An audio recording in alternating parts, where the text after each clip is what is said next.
Bien, salut les académiciens, j'espère que vous allez bien. Encore, soyez les bienvenus un petit peu dans cette session un petit peu particulière, vu qu'on change un petit peu les heures de présentation. D'habitude, c'est 22 heures, mais on présente un petit peu exceptionnellement pour ce samedi à 20 heures. OK, donc aujourd'hui, on va essayer, je vais essayer de présenter quelque chose très rapidement pour expliquer pourquoi 90% des traders perdent en règle générale et que les gens arrivent à comprendre ce que c'est que le trading et ce que c'est que l'investissement. Et les statistiques, en règle générale, vous devez comprendre que 90% des traders perdent, mais 100% des investisseurs gagnent. Ça veut dire quoi? Ça veut dire que des investisseurs qui sont plutôt moyen long terme, c'est-à-dire qui gardent un actif, qui essayent éventuellement d'en accumuler. Et là, en ce moment, eux, ils sont sûrs de générer de l'argent. Ce sont des statistiques qui sont prouvées.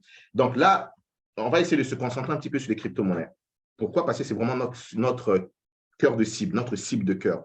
On ne peut pas essayer de comparer les crypto-monnaies avec les classes d'actifs telles que les actions ou l'or, bien qu'aujourd'hui, il y a certaines crypto-monnaies, il y a certains projets qui essayent de flirter éventuellement avec ces classes d'actifs. Et on peut le voir uniquement en termes de capitalisation. On peut voir qu'aujourd'hui, par exemple, le Bitcoin dépasse les capitalisations de Visa, quand même, Visa qui est là depuis un certain temps, dépasse des capitalisations des grosses stocks. C'est juste pour dire que s'il fallait que le Bitcoin soit enregistré comme un actif réel que tout le monde comprend, le Bitcoin va faire aujourd'hui partie des classes d'actifs au rang 6, c'est-à-dire à la sixième place. On sait que la première des actifs en termes de capitalisation, c'est l'or. Et le Bitcoin allait faire partie de ces capitalisations en 6 ans, mais au bout que de 10 ans. L'or est là depuis des décennies. Mais c'est juste pour vous dire, pour que vous compreniez comment les crypto-monnaies sont en train de prendre de la force, malgré qu'ils sont un petit peu, marginalisés, c'est-à-dire malgré qu'ils sont mis à l'écart. Okay? La capitalisation du Bitcoin, une fois de plus aujourd'hui, dépasse la capitalisation de Visa, atteint maintenant la capitalisation de la société de Warren Buffett, c'est-à-dire Hathaway, qui est l'un, pour ne pas dire le plus grand fonds en termes d'investissement risque, en capital risque. Donc, c'est pour dire que la puissance, et vous comprenez pourquoi Hathaway, vous comprenez pourquoi, excusez-moi du bruit, il y a du va-et-vient dans mon bureau, vous comprenez pourquoi Hathaway, par exemple, Warren Buffett déteste les bitcoins parce que ça empiète dans son business. Maintenant, il y a un truc que je sais que beaucoup de personnes n'étaient pas sur les crypto-monnaies. Beaucoup viennent un petit peu du secteur du Forex, beaucoup viennent des indices, j'en faisais partie. Et ce que j'avais envie de présenter, que j'essaie de présenter, c'est de se dire, mais pourquoi aujourd'hui beaucoup perdent? Tout simplement, c'est qu'il y a des gens, par exemple, lorsque vous êtes dans le secteur du Forex, que je connais très bien, parce que c'est un gros marché, c'est un marché de près de 5 000 milliards de transactions par jour, c'est immense. Vous avez un petit peu deux niveaux dans ce secteur. Donc, vous avez des niveaux où vous pouvez faire du trading avec ce qu'on appelle les carnets d'ordre. Je vais vous les présenter. Ça, c'est plutôt intéressant parce que, en contrepartie, vous savez que qui achète, vous savez qui vend à tel niveau. Mais ce secteur d'activité n'est donné à une poignée de personnes, à ceux qui comprennent. Moi, il m'a fallu du temps pour comprendre. J'ai commencé par ce qu'on appelle des CFD, c'est-à-dire des contrats qui sont émis par des brokers via des plateformes comme par exemple MetaTrader 4, qui est une des plus grosses plateformes utilisées par à peu près 95% des retail, c'est-à-dire des commerçants en détail, mais les professionnels, les institutionnels n'utilisent pas ce genre de plateforme. J'ai fini par le comprendre. Pourquoi? Je vais vous le présenter là tout de suite, vous allez le comprendre. Parce que ce genre de plateforme, lorsque vous allez sur du CFD, que vous traitez sur du Forex ou vous traitez sur du l'or, par exemple, via MetaTrader 4, parce que MetaTrader 4, c'est-à-dire MT4 ou MT5, peu importe, ce sont des plateformes qui n'ont qu'accès au CFD. Et le CFD, c'est le broker qui crée, qui crée son produit en se corrélant sur un produit qui existe déjà. Donc, ce qui veut dire qu'il a accès à votre stop loss, il sait là où se trouve votre zone de liquidité et il peut, par X raison, en termes de slippage ou en faisant en sorte que le spread augmente, aller toucher votre stop loss ou il peut vous laisser éventuellement gagner. C'est difficile de pouvoir en vivre. Comprenez juste une chose, faire du trading pour gagner de l'argent une fois, deux fois, trois fois, c'est différent que faire du trading pour en vivre. Et vous ne pouvez pas vivre du trading, je le dis bien, vous ne pouvez pas vivre du trading si vous êtes sur le CFD. Je parle en connaissance de cause. Vous ne pouvez pas, c'est impossible. Parce que ces brokers, vu qu'ils sont votre contrepartie, d'accord? Ça veut dire que quand vous achetez, eux, ils sont obligés de vendre. C'est comme ça qu'eux, ils gagnent leur argent. Ça veut dire que c'est pas, vous ne discutez, vous n'êtes pas en interaction avec un vendeur en contrepartie si vous êtes acheteur, et vous n'êtes pas en interaction avec un acheteur en contrepartie si vous êtes vendeur. Vous êtes en interaction contre votre broker. Donc, ça veut dire que votre broker est contre vous parce que c'est lui qui crée ce produit. Et il a la même mise pour dire ce qu'il fait parce qu'il a un tableau de bord, il sait là où vous positionnez. Chose que vous ne pouvez pas avoir accès si vous utilisez les CFD. D'accord? Je connais très bien ces outils, je connais très bien ces trucs pour en parler. J'en ai fait les frais à mes débuts et voilà pourquoi j'en parle maintenant aujourd'hui. Par contre, lorsque vous allez sur la partie future où vous avez des carnets d'ordre, bon, les accès sont un petit peu coûteuses. Les plateformes telles que ProRealTime, qui est une très belle plateforme, qui est une très bonne plateforme, coûte un petit peu cher. Les données en termes d'actions, pour savoir qui achète du Apple, qui achète de l'euro-dollar, qui vend du USDT yen, ce n'est pas gratuit, mais vous comprenez que ce n'est que comme ça où vous pouvez éventuellement chercher à gagner de l'argent. Si vous ne faites pas ça, vous allez faire partie de ces 90% des gens qui perdent. Pourquoi c'est ça? Pourquoi 90% des gens qui perdent? Parce que les gens n'utilisent pas les bons outils au bon moment. Les gens se disent, OK, je vais sur le forum, je gagne, mais ça fait combien de temps que tu gagnes? Est-ce que tu vis de ça? Est-ce que ça te permet de payer tes factures, de payer ton loyer? Est-ce que ça te permet d'avoir un appartement, d'avoir d'autres investissements? C'est ça qu'il faut que vous posez comme question. Le but, ce n'est pas de se dire, je gagne aujourd'hui, demain je perds et je gagne aujourd'hui, ainsi de suite. Non. Le but, c'est de dire, est-ce que ça m'apporte quelque chose en un laps de temps? Honnêtement, j'en ai fait les frais? Non. Je peux le certifier à 100%. Si vous utilisez ce genre d'outil, vous allez gagner aujourd'hui, mais vous n'allez pas pouvoir en vivre. Pas du tout. OK? Mais il y a certains dans mes groupes qui m'ont dit, mais pourquoi tu as fini par choisir les crypto-monnaies? Mais c'est tout simplement simple. C'est qu'aujourd'hui, les crypto-monnaies ont quelque chose qui est très intéressant qu'on appelle la blockchain. C'est-à-dire la blockchain, on sait tous que c'est un livre comptable ouvert. On sait qui achète quoi, quand, où, quelle quantité. Chose qui n'existe pas chose qui n'existe nulle part dans une autre classe d'actifs. Il n'y a que les crypto-monnaies qui les présentent.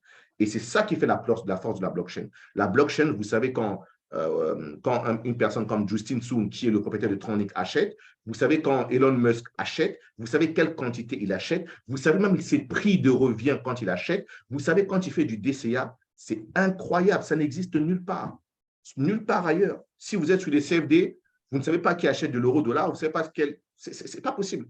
Moi, est-ce que vous faites partie de ces 2 ou 3% qui ont accès à ces carnets d'ordre, mais ça voudrait dire que, à la base, vous mettez de l'argent. Okay? Donc, ça, c'est quelque chose que vous devez déjà arriver à comprendre d'entrée de jeu très rapidement. Donc, pour cela, on va faire une séance. Je vais essayer de monologuer quelques temps, vous présenter le comment du pourquoi, essayer de synthétiser. Après, s'il y a des questions-réponses, soyez-en sûrs, on va essayer de faire l'essentiel pour en répondre à vos questions. OK? Donc, pour cela, je vais vous présenter un petit peu comment ça se présente sur les crypto-monnaies et que vous pouvez voir que si vous maîtrisez, vous savez que vous pouvez suivre ces whales, c'est-à-dire ce qu'on appelle les market makers, parce que nous ne sommes que des retailers, c'est-à-dire nous ne sommes que des commerçants en détail. Donc, si on ne sait pas suivre ceux qui initient les mouvements, ben là, excusez-moi du terme, mais on se fait tout simplement laminer. OK? Donc, pour cela, je vais partager mon écran, à moins qu'il y ait des questions. S'il y a des questions sur cette partie, je les prends. S'il n'y a pas de questions, ben écoutez, je vais passer et puis vous aurez le temps de noter tout ce qui va s'en dire tout de suite. Donc, le temps que je partage, vous avez juste… Y a-t-il des questions sur ce que je viens de dire ou pas du tout? Ou des commentaires éventuellement? Bien, super.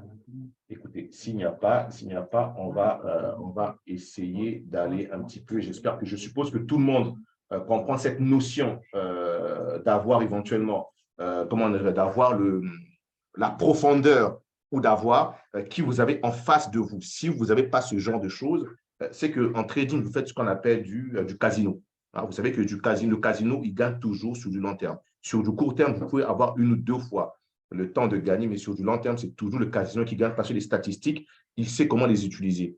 Et c'est lui qui n'a que les données. Donc, c'est maintenant à vous de choisir les outils qu'il faut et c'est à vous de choisir les actifs qu'il vous faut. Si vous voulez trader sur le Forex, c'est très bien, c'est un actif correct, mais est-ce que vous avez les outils qu'il vous faut? Ça, je ne crois pas et je ne pense pas. D'accord? Ça, je ne crois pas et je ne pense pas. Maintenant, pour ceux qui veulent poser des questions qui sont sur les Forex, et éventuellement sur les matières premières, que ce soit l'or, l'argent ou le pétrole, j'en passe, ils pourraient éventuellement me poser des questions. Je pourrais essayer de leur donner quelques pistes de réflexion sur quel outil mieux que MetaTrader, c'est-à-dire mieux que MT4, et surtout les brokers, les meilleurs brokers, où vous pouvez vous dire, tiens, je peux, dans 2 ans maximum, si j'ai un bon capital, vivre du trading. Oui, c'est possible. Il y a à peu près 10-15% de gens qui le font. Oui, mais ils sont bien armés. OK? Bien. Donc, sûrement, les académiciens, peut-être, ça va vous dire quelque chose. C'est une plateforme qu'on appelle The Kingfisher. C'est une plateforme qui réunit tous les données sur différents, c'est-à-dire sur les plus grandes plateformes, telles que, par exemple, ici, vous avez Binance, vous avez Bitfinex, vous avez OKX, vous avez Bybit, vous avez BitMEX, vous avez BitGate. Donc, ça veut dire qu'ils réunissent éventuellement les données des plateformes qui génèrent le plus de volume de transactions par jour. D'accord? Vraiment, le plus de volume de transactions par jour. Cette plateforme, personnellement, je la paye à 500 $ par trimestre. Vous pouvez voir ici, j'ai encore 2 mois qui me restent. Juste suivez mon curseur. J'ai encore 2 mois, donc je l'ai renouvelé il n'y a pas très longtemps. J'ai encore 2 mois et 25 jours. Donc, 500 $ chaque 3 mois que je paye ces données pour avoir éventuellement tous ces données. Et là, vous avez plusieurs, ce qu'on appelle des carnets d'ordre. Ça n'a rien à voir avec les graphiques. Dans les graphiques, vous n'avez rien du tout. Si vous tradez uniquement avec les graphiques, c'est que vous allez à l'aveugle. D'accord? Parce que ceux qui initient les mouvements, ce sont les vendeurs que vous pouvez voir ici, ce sont les acheteurs que vous pouvez voir ici. Et vous savez qui va acheter quoi, à quelle zone. Par exemple, ici, quand on arrive ici, vous voyez très bien qu'ici, à 23 000 le Bitcoin, il n'y a que BitMEX et Binance Future où il n'y a que des vendeurs à 23 000. Donc, vous savez que 23 000 là, ça va être une zone plutôt intéressante. Mais le prix actuellement, on n'est qu'à 22 947. Mais déjà, on voit le nombre de quantités de vendeurs du Bitcoin, des choses que vous ne pouvez pas voir dans les graphiques normales. Vous ne pouvez pas le voir. OK? Donc, ça, c'est un premier point de vue. Ça, c'est le carnet d'or. Après, je vais essayer de revenir pour expliquer nos algos, parce que comprenez que nos algos que nous avons pu créer, je me suis basé sur ça. C'est-à-dire, j'ai modifié les codes sources en interne pour essayer de faire en sorte que nos algos, pour ceux qui n'ont pas la capacité de prendre ce genre d'abonnement, puissent éventuellement, grâce à nos algos, pouvoir regarder très rapidement. Ça veut dire que, ouais, que ça a été un travail de longue haleine. Prendre les dossiers, les données ici, les analyser dans le passé pour que l'algo, en changeant les codes sources, puisse nous donner des zones, des certitudes où on sait que, tiens, là, ça peut agir et puis maintenant, on gère notre money management. OK? Et l'algo, vous voyez que là, actuellement, on est pratiquement uniquement sur du 100 $. C'est moins cher que si vous allez acheter ce genre de truc, si vous en faites en crypto. Parce que si on fait 500 divisé par 3, on est pratiquement à plus de 150 $ l'abonnement mensuel, ce qui n'est pas donné à tout le monde. OK? Donc, voilà un petit peu. Donc, ici, vous avez les carnets d'ordre. Dans le carnet d'ordre, vous voyez bien qu'on est sur la zone future, la partie où je suis vendeur, donc je sais qui va acheter quoi, comme je viens de l'expliquer ici tout de suite. D'entrée de jeu, je sais qu'à 23 000, il n'y a pas de professionnel. Il n'y a pas Coinbase Pro, par exemple. D'accord? Je sais que c'est beaucoup de Binance Future. Donc, ça veut dire que c'est beaucoup d'effets de levier avec Future. Donc, ça veut dire que là, il y a une zone de liquidation qui va être touchée à un point, mais pas possible. OK?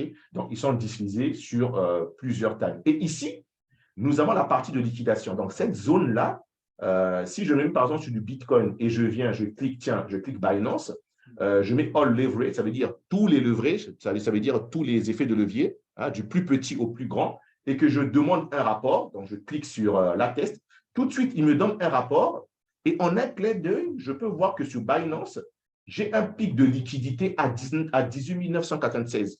Tout de suite. Ça veut dire quoi? Ça veut dire que j'ai plus de gens qui sont acheteurs sur Binance, mais ce sont des retailers qui n'ont même pas mis leur stop loss.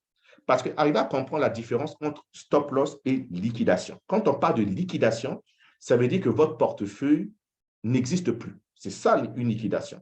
Donc, ces données ici prennent en compte uniquement les liquidations, pas les stop loss. Stop loss, ce n'est pas de la liquidation. Une liquidation, ça veut dire que si vous avez, je sais pas moi, si vous avez 500 $ sur votre compte et que vous êtes entré en achat et que le Bitcoin va à 18 996, ça veut dire que ce compte de 500 $ n'existe plus. Il est liquidé, c'est fini.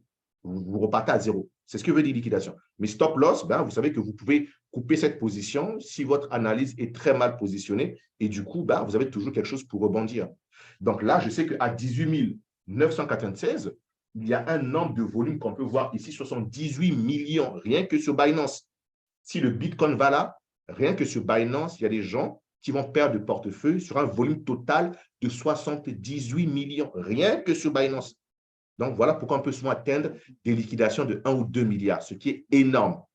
D'accord? Et ça, les market makers, c'est ce qu'ils adorent parce qu'ils vont aller chercher ces liquidations. Le marché n'évolue que liquidation sur liquidation. Ça veut dire que les marchés, leur but, ce n'est pas de vous faire gagner, ce n'est pas de nous faire gagner. Leur but, c'est de prendre de l'argent dans notre poche. Donc, si vous êtes en position et que vous ne savez pas que, où vous avez mis votre stop loss, ou vous n'avez pas regardé la zone de liquidation et vous dites, mais tiens, je suis dans la zone de liquidation, si vous allez à l'aveugle, bah, vous ne saurez pas. Et là, du coup, moi, avec ça, je sais que, tiens, à 18 996, je ne dois pas me mettre en face de cette zone de liquidation. Pas du tout. Je dois faire tout que je ne sois pas dans cette zone. OK, ça, c'est en termes liquidation acheteur. Et à droite, ici, voilà, ici, nous avons le prix. Hein, d'accord, vous voyez ici, current price. Donc, c'est-à-dire le prix actuel est à 22 935. À droite, c'est-à-dire à gauche, ici, là où se trouvent mes curseurs, c'est les liquidations acheteurs. Ça veut dire que ce sont ceux qui sont en train d'acheter le Bitcoin. Si le Bitcoin repasse là, qui vont perdre tout leur capital. Et ici, à droite, ce sont ceux qui sont en train de vendre le Bitcoin. Et en un clin d'œil, vous pouvez voir très rapidement qu'il y a plus de liquidation côté acheteur que côté vendeur. Ça veut dire quoi? Ça veut dire que tout simplement, le Bitcoin, petit à petit, va chuter. Donc, ceux qui sont à la GM Academy comprennent ces histoires. On ne peut pas aller dans une zone où il n'y a pas de liquidation. Le marché n'a pas de sens. Les market makers, ça ne les intéresse pas. Il faut qu'ils aillent prendre cette liquidité pour que on essaie de nourrir cette bête. D'accord? Donc, ça veut dire qu'à un moment donné, attendez-vous à avoir un Bitcoin vers les 19 000, 18 876. Donc, vous avez déjà ce plan et à ce moment, vous faites votre money management. Et ça vaut sur n'importe crypto-monnaie. Vous cliquez, vous avez plein de crypto-monnaies ici, que ce soit ADA, XRP, vous avez toutes ces données qui sont brutes. Le Lina, vous avez toutes ces données. OK? Et vous pouvez aussi sélectionner par terme de leverage. Donc, ça dit high leverage, leverage un petit peu haut, moins low. Et puis, vous pouvez aussi faire aussi où vous pouvez prendre, ça dit l'ensemble de ces comment dirais-je, de ces plateformes. Donc, il suffit que je clique sur multi. Excusez-moi, je suis obligé d'aller un petit peu vite, mais si vous ne comprenez pas, prenez note. Et puis, la partie question-réponse, je vais essayer d'y répondre à tout. Donc, quand je clique sur multi, ça veut dire qu'il va me donner les éléments de toutes ces plateformes. Et là, je clique sur l'attest pour qu'il me donne ces données. Donc, Kingfisher va aller récolter toutes les données au sein de la blockchain. Et en un clin d'œil, voilà ce qu'il me présente. On a Binance, on a Bitfinex, en jaune, BitGet. Et on voit très bien que, tiens, on a un gros pic à 18 000. Lorsqu'il fait l'ensemble, on a un gros pic exactement, on revient à la même chose, à 18 924, qui va, vous voyez le volume, on est pratiquement à 6 pratiquement à 6 milliards sur cette zone en tout, 18 000. Et là, ici, nous sommes à 24 207. D'accord? Donc, entre 24 207 et 18 000, on voit que les volumes sont un petit peu, comment dirais-je, sont un petit peu au même niveau. Donc, ça veut dire quoi? Est-ce qu'il va aller d'abord prendre ces 24 200 et repartir dans l'autre sens parce qu'il ne peut pas aller jusqu'à 35 000, ce n'est pas possible. Pour qu'il y aille, il faut qu'il crée de la liquidité ici. C'est-à-dire il faut qu'il pousse, c'est-à-dire il faut qu'il mette des intervenants à l'aise en leur faisant croire que le Bitcoin va encore aller, va encore continuer à baisser. Et si les intervenants croient que le Bitcoin va continuer à baisser, qu'est-ce qu'ils vont faire? Ils vont continuer à vendre et en vendant, automatiquement, ils mettent des données au sein de la blockchain qui ressemblent à des liquidations. Et automatiquement, ça va pouvoir éventuellement grossir. OK? Donc, vous voyez que là, on a un point de vue plutôt intéressant. Vous vous rappelez, lorsqu'on avait dit de vendre, on vend le Bitcoin à 24 200 au sein de la GM. Je ne sais pas si les gens sont encore en position. On vise à peu près 21 900, 22 000. Pourquoi? Je vais vous le montrer tout à l'heure grâce à un autre graphique qui permet de scanner la zone, mais thermiquement. OK? Donc, ça, c'est un premier point de vue. Le deuxième point de vue que je voulais vous présenter, non, ce n'est pas celui-là, ça serait une autre vidéo à part. OK, le deuxième point de vue que vous pouvez avoir, c'est ce tableau thermique, OK, que je vais essayer de refresh parce qu'il est un petit peu ancien. Je vais refresh ça tout de suite. Ça, c'est un tableau thermique. Malheureusement, pour l'instant, c'est nouveau. C'est un nouveau produit que The Kingfisher est en train de tester.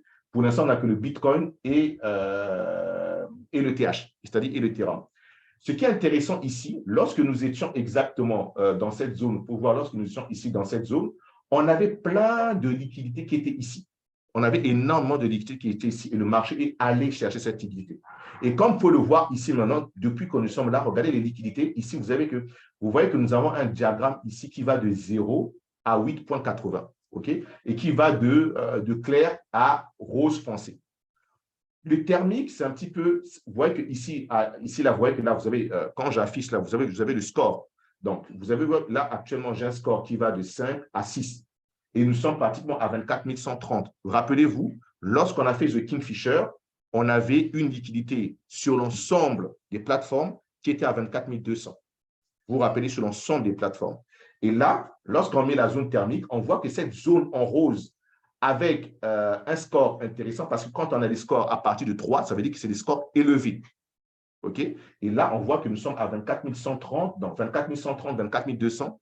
Là, il y a des liquidités qui se mettent en place pendant que nous sommes ici. Ça veut dire quoi? Ça veut dire que là, étant à 21 200, beaucoup d'intervenants sont en train de vendre le Bitcoin en espérant que le Bitcoin chute jusqu'à 20 000, 18 000. Donc, ça crée de la liquidité. On peut le voir en rose.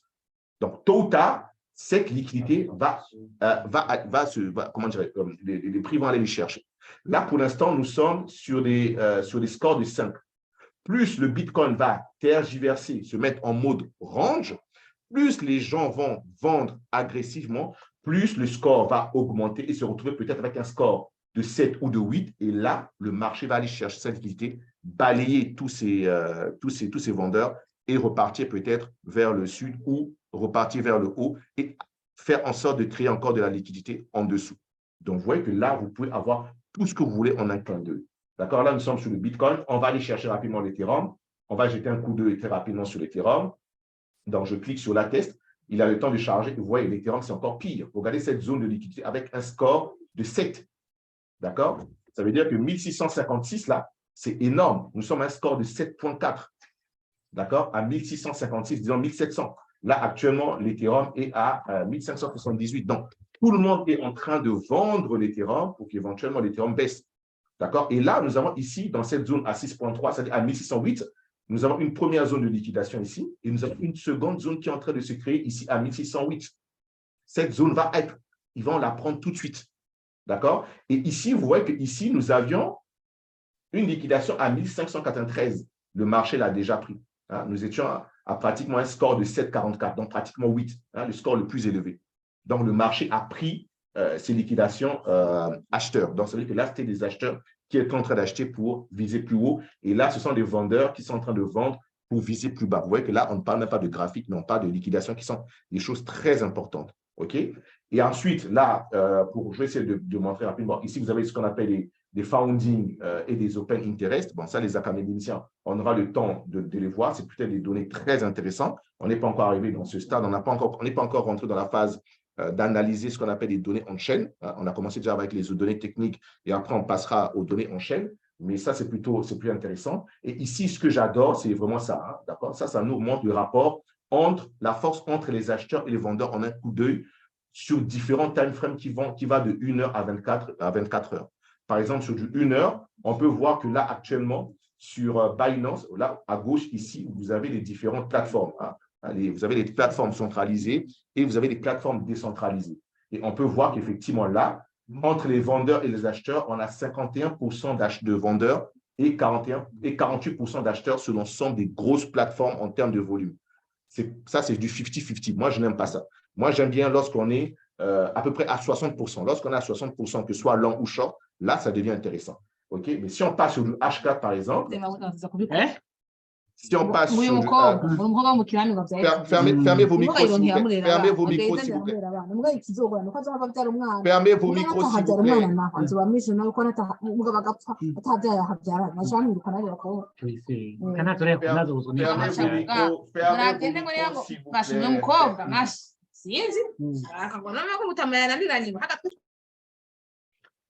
Merci beaucoup. Excusez-moi, mais lorsque vous rejoignez des salons, essayez de fermer vos micros, s'il vous plaît. Si vous ne voulez pas participer, ne soyez pas là tout simplement. Je vous en prie, parce que c'est très désagréable. Ça perd le fil de la personne qui intervient, parce que je n'ai rien noté. Je suis en train plutôt de parler en impro. OK? Donc, où en étais-je? Tiens, voilà, exactement. J'étais sur le rapport Longchamp. Donc, Leader, excuse-moi, en oui. passant, est-ce que je peux avoir la main pour contrôler les. Si jamais. Ah oui, oui, oui, je vais te donner la main. Voilà, comme ça, merci beaucoup, mon leader Martial. Bon, comme ça, comme ça pourra, effectivement, je te donne la main, tu pourras voir s'il y a des questions éventuellement ou couper ceux qui ont. Oh, zut. Mais le problème, c'est que si je. Oh non, je ne sais pas comment j'ai fait. Non, mais je suis obligé de reprendre parce que si je te donne la main, si je te donne la main, ça veut dire que je Oui, coupe. oui, oui, oui. Faut que tu le. Ouais, Je faut que voulais je juste garde. savoir si y a la possibilité de Euh, muter. Ouais, il y a une possibilité, mais j'ai pas, il faut qu'on la configure, faut qu'on la configure au sein comment on appelle, au sein de Zoom, mais j'ai pas encore eu le temps de le faire, mais bon, c'est pas grave, je vais essayer de gérer. Je vais essayer de OK. gérer. Encore désolé pour ce dérangement. Bon, OK. On revient très rapidement. Donc, je reviens sur cette partie qui est vraiment intéressante, comme je vous dis, le rapport entre long et acheteur. Vous voyez que lorsqu'on passe sur du 4 heures, on est toujours sur du 50-50. Ça veut dire que là, nous sommes dans une zone de rente. On ne sait pas qui va prendre la main. On va sur du 12 heures, ça devient plutôt intéressant. Sur du 12 heures, on voit très bien que les acheteurs sont en train de remonter. Rappelez-vous, on a une zone de liquidation à 24 100, 24 200. Et quand on se met sur du moyen long terme, tiens, il y a maintenant plus d'acheteurs. Mais lesquels? Ce sont les institutionnels, parce que les institutionnels, eux, ils ne regardent pas les time frames les plus petits. Non, eux, c'est les grosses time frames qui les intéressent. D'accord? Et on voit que sur les grosses time frames à partir de 12 heures, H12, tiens, les acheteurs commencent à être positionnés. Et comme on peut le voir ici, ce que moi j'aime bien, c'est maintenant voir les rapports d'acheteurs par rapport à chaque plateforme. On sait que par exemple ici, Bitfinex, je n'aime pas parce que c'est la plupart des gens qui sont sur Bitfinex, il y a beaucoup de retails, hein, beaucoup de comment dire, des commerçants en détail. Et malheureusement, on voit que ces commerçants en détail, ce Bitfinex, ils sont vendeurs. Mais par contre, si on va sur Binance, où on sait qu'il y a des gros volumes intéressants, si on va sur Yobi, où il y a aussi des pros, et on va par exemple sur DYDX, c'est une nouvelle plateforme décentralisée, on voit que là aussi, ce sont des lents qui s'y intéressent. Si on va sur Coinbase, il est où mon Coinbase que j'aime bien suivre? Il est où? Ah, il a enlevé Coinbase, il a enlevé. OK. Je ne sais pas pourquoi je n'ai pas Coinbase ici. Ils l'ont enlevé. Mais OKX aussi, c'est pas mal. Ah, Derbit. Derbit, c'est quoi Derbit? Derbit. Est-ce que ce n'est pas Coinbase qui change? Bref, vous avez un petit peu compris que je surveille les plateformes où il y a plus de volume retail. Je n'adore pas. Et Bitfinex, il y a beaucoup, beaucoup de retails qui adorent Bitfinex parce que Bitfinex a une politique, sa plateforme, c'est plutôt très compréhensible pour les débutants. Ils ont une politique où ils attirent les débutants. On voit très bien que les débutants, eux, ils sont en train de vendre et les autres veulent pourtant acheter pour pousser les prix vers les 24 100, 24 200, la zone de liquidation qu'on a vu tout à l'heure auparavant sur ce Kingfisher, plus sur l'autre Kingfisher qu'on a vu au préalable. OK? Donc, ensuite, vous avez cette partie que j'adore aussi. Hein, ça, c'est le carnet d'ordre en live, en direct. Ça veut dire que vous voyez le nombre de quantités. Là, ce n'est pas en volume, mais c'est en dollars. Tout à l'heure, ça, c'était plutôt en volume, hein, le nombre de quantités de volume de Bitcoin. Et ici, il nous donne le nombre de quantités en termes de valeur sur chaque plateforme. OK? Et là, vous avez vu que là, c'est Binance. Et là, vous voyez que c'est Binance Future. Là, vous voyez que, par exemple, sur Binance, là, maintenant, il y a 37 secondes, il y a 141 000 dollars, hein, de Binance en vente. Okay? Et puis, ça défile plutôt très, très, très intéressant. Moi, ce que j'aime bien suivre, c'est quand on dépasse le million. Hein. Bon, par exemple, là, on a 647. Quand on dépasse le million, par exemple, ici, voilà. Vous voyez, ici, à 22 975, on a eu deux fois. Une fois sur Bybit et une fois, non, excusez-moi, une fois sur Binance, 1,9 million vendeurs. Une fois sur Bybit, 1,8 million vendeurs. Et après, les prix ont chuté. Vous voyez qu'on l'a en live. On sait qu'ils vont à quelle zone, chose que vous n'avez pas sur des graphiques. Vous n'avez pas cela sur des graphiques. D'accord? Ça, c'est un truc, ouais, un petit peu, je vous présente comment mon tableau de travail est exposé pour que vous compreniez pourquoi, comment une petite partie des gens vivent du trading. Si vous n'avez pas des éléments pour savoir qui contrôle la main, vous faites du casino pur et simple. OK? Et ici, il y a un truc aussi que j'aime bien, c'est ce qu'on appelle waiting for liquidation. Ça veut dire, ici, je note et je me dis, OK, envoie-moi des éléments, peu importe la plateforme, où sur cette plateforme, il y a des gens qui ont perdu 50 000 dollars. Ça veut dire qu'on va recenser, s'il y a, je ne sais pas, moi, je vous donne un exemple, s'il y a 10 clients Binance qui avaient chacun 10 000, 10 000, 10 000, quand j'ai 50 000 ici, ça veut dire qu'il y a des gens qui ont perdu 50 000 $. Et c'est très intéressant. C'est ce qu'on appelle rect. Vous pouvez le voir ici. Quand on est rect en termes de crypto-monnaie, ça veut dire qu'on a perdu notre capital. Et ça, c'est des données très importantes parce que une fois que la liquidité a été prise, là, les prix ont tendance à se calmer et repartir dans l'autre sens parce que cette liquidité va avoir deux effets. Premièrement, si c'est sur une zone de rupture, par exemple, je vais expliquer un petit peu. Par exemple, une zone de rupture, ça veut dire que quand vous allez vous faire rect, ça veut dire que les prix vont accélérer soit vers le bas, soit vers le haut. Pourquoi? Parce que cette liquidation, quand les gens se font liquider, ça permet au marché, ça permet d'alimenter et de permettre au marché d'accélérer. D'accord? Et c'est quand le marché accélère que le marché crée ce qu'on appelle des zones de fair value gap. Okay? Ce qu'on appelle des FVG. Et en règle générale, pour ceux qui utilisent que les graphiques, ils vont se dire que les FVG sont des zones de liquidité. Oui, oui. Mais est-ce que ces zones de liquidité sont assez fortes pour qu'on aille les chercher tout de suite? Non, puisque graphiquement, vous ne pouvez pas les voir. D'accord? Vous ne pouvez pas vraiment les voir. Donc, j'espère que vous comprenez. On peut essayer de les développer par la suite. Et après, bon, ça, c'est mon carnet d'ordre, ça, c'est ce qu'on a vu. Et puis, ça, c'est une partie où je reçois des informations par rapport à ce que j'ai configuré. Hein, d'accord? J'ai configuré certaines informations et il me les envoie. Et à partir de là, je peux arriver à scanner. OK? Et graphiquement, on l'a vu ici, par exemple. Là, vous avez une modélisation graphique et zone de liquidité. Lorsque nous étions ici, hein, quand vous voyez ces zones de pic de volume, hein, ceux qui utilisent le volume, ça, ce sont des zones de liquidité. Ça veut dire que lorsque nous étions ici, le prix va aller chercher cette zone de liquidité ici. Et on peut voir qu'ici, vous vous rappelez, là, on a un gros, après avoir explosé, on a maintenant encore une certaine liquidité qui se met en place ici à 18 000, lorsqu'on a vu tout à l'heure sur la feuille, sur le map. Okay? Et quand on monte un petit peu plus haut, hein, on voit qu'à 36 000, on a quand même de la liquidité qui commence vraiment à se mettre en place. Plus les prix vont traîner ici, plus les gens vont vendre et plus les prix vont chercher à aller plus haut. Et là, pour l'instant, sur le bas, on a une zone de liquidité exactement à 17 000, entre 17 182 et 16 100. D'accord? Donc, pour l'instant, les prix ne doivent pas aller plus bas. Les prix ne peuvent pas aller plus bas s'il y a rien. S'il y a vite, ce n'est pas possible. Il faut qu'ils aillent chercher une certaine liquidité. Okay? Et donc, comme on le voit, sur du court terme, on a plutôt cette zone qui est plutôt intéressante, qui va grossir au fur et à mesure. Et sur du moyen terme, on a plutôt cette zone entre 16 652 qui est plutôt intéressant. Et voilà pourquoi je me dis que le bull run n'a pas encore commencé. Le bull run ne peut pas commencer si le Bitcoin ne va pas prendre cette liquidité. Pourquoi? Parce que tout le monde avait un petit peu l'engouement. Les gens sont en train d'acheter en se disant, tiens, le bull run va se mettre en place. J'achète. La liquidation est 16 000. Mais ne soyez pas surpris de voir une accélération vers le bas, une mèche de ce style. D'accord? Vous voyez que là, on a fait une belle mèche ici. Hein, une belle mèche pour prendre cette liquidité et les prix sont repartis vers le haut. Vous voyez?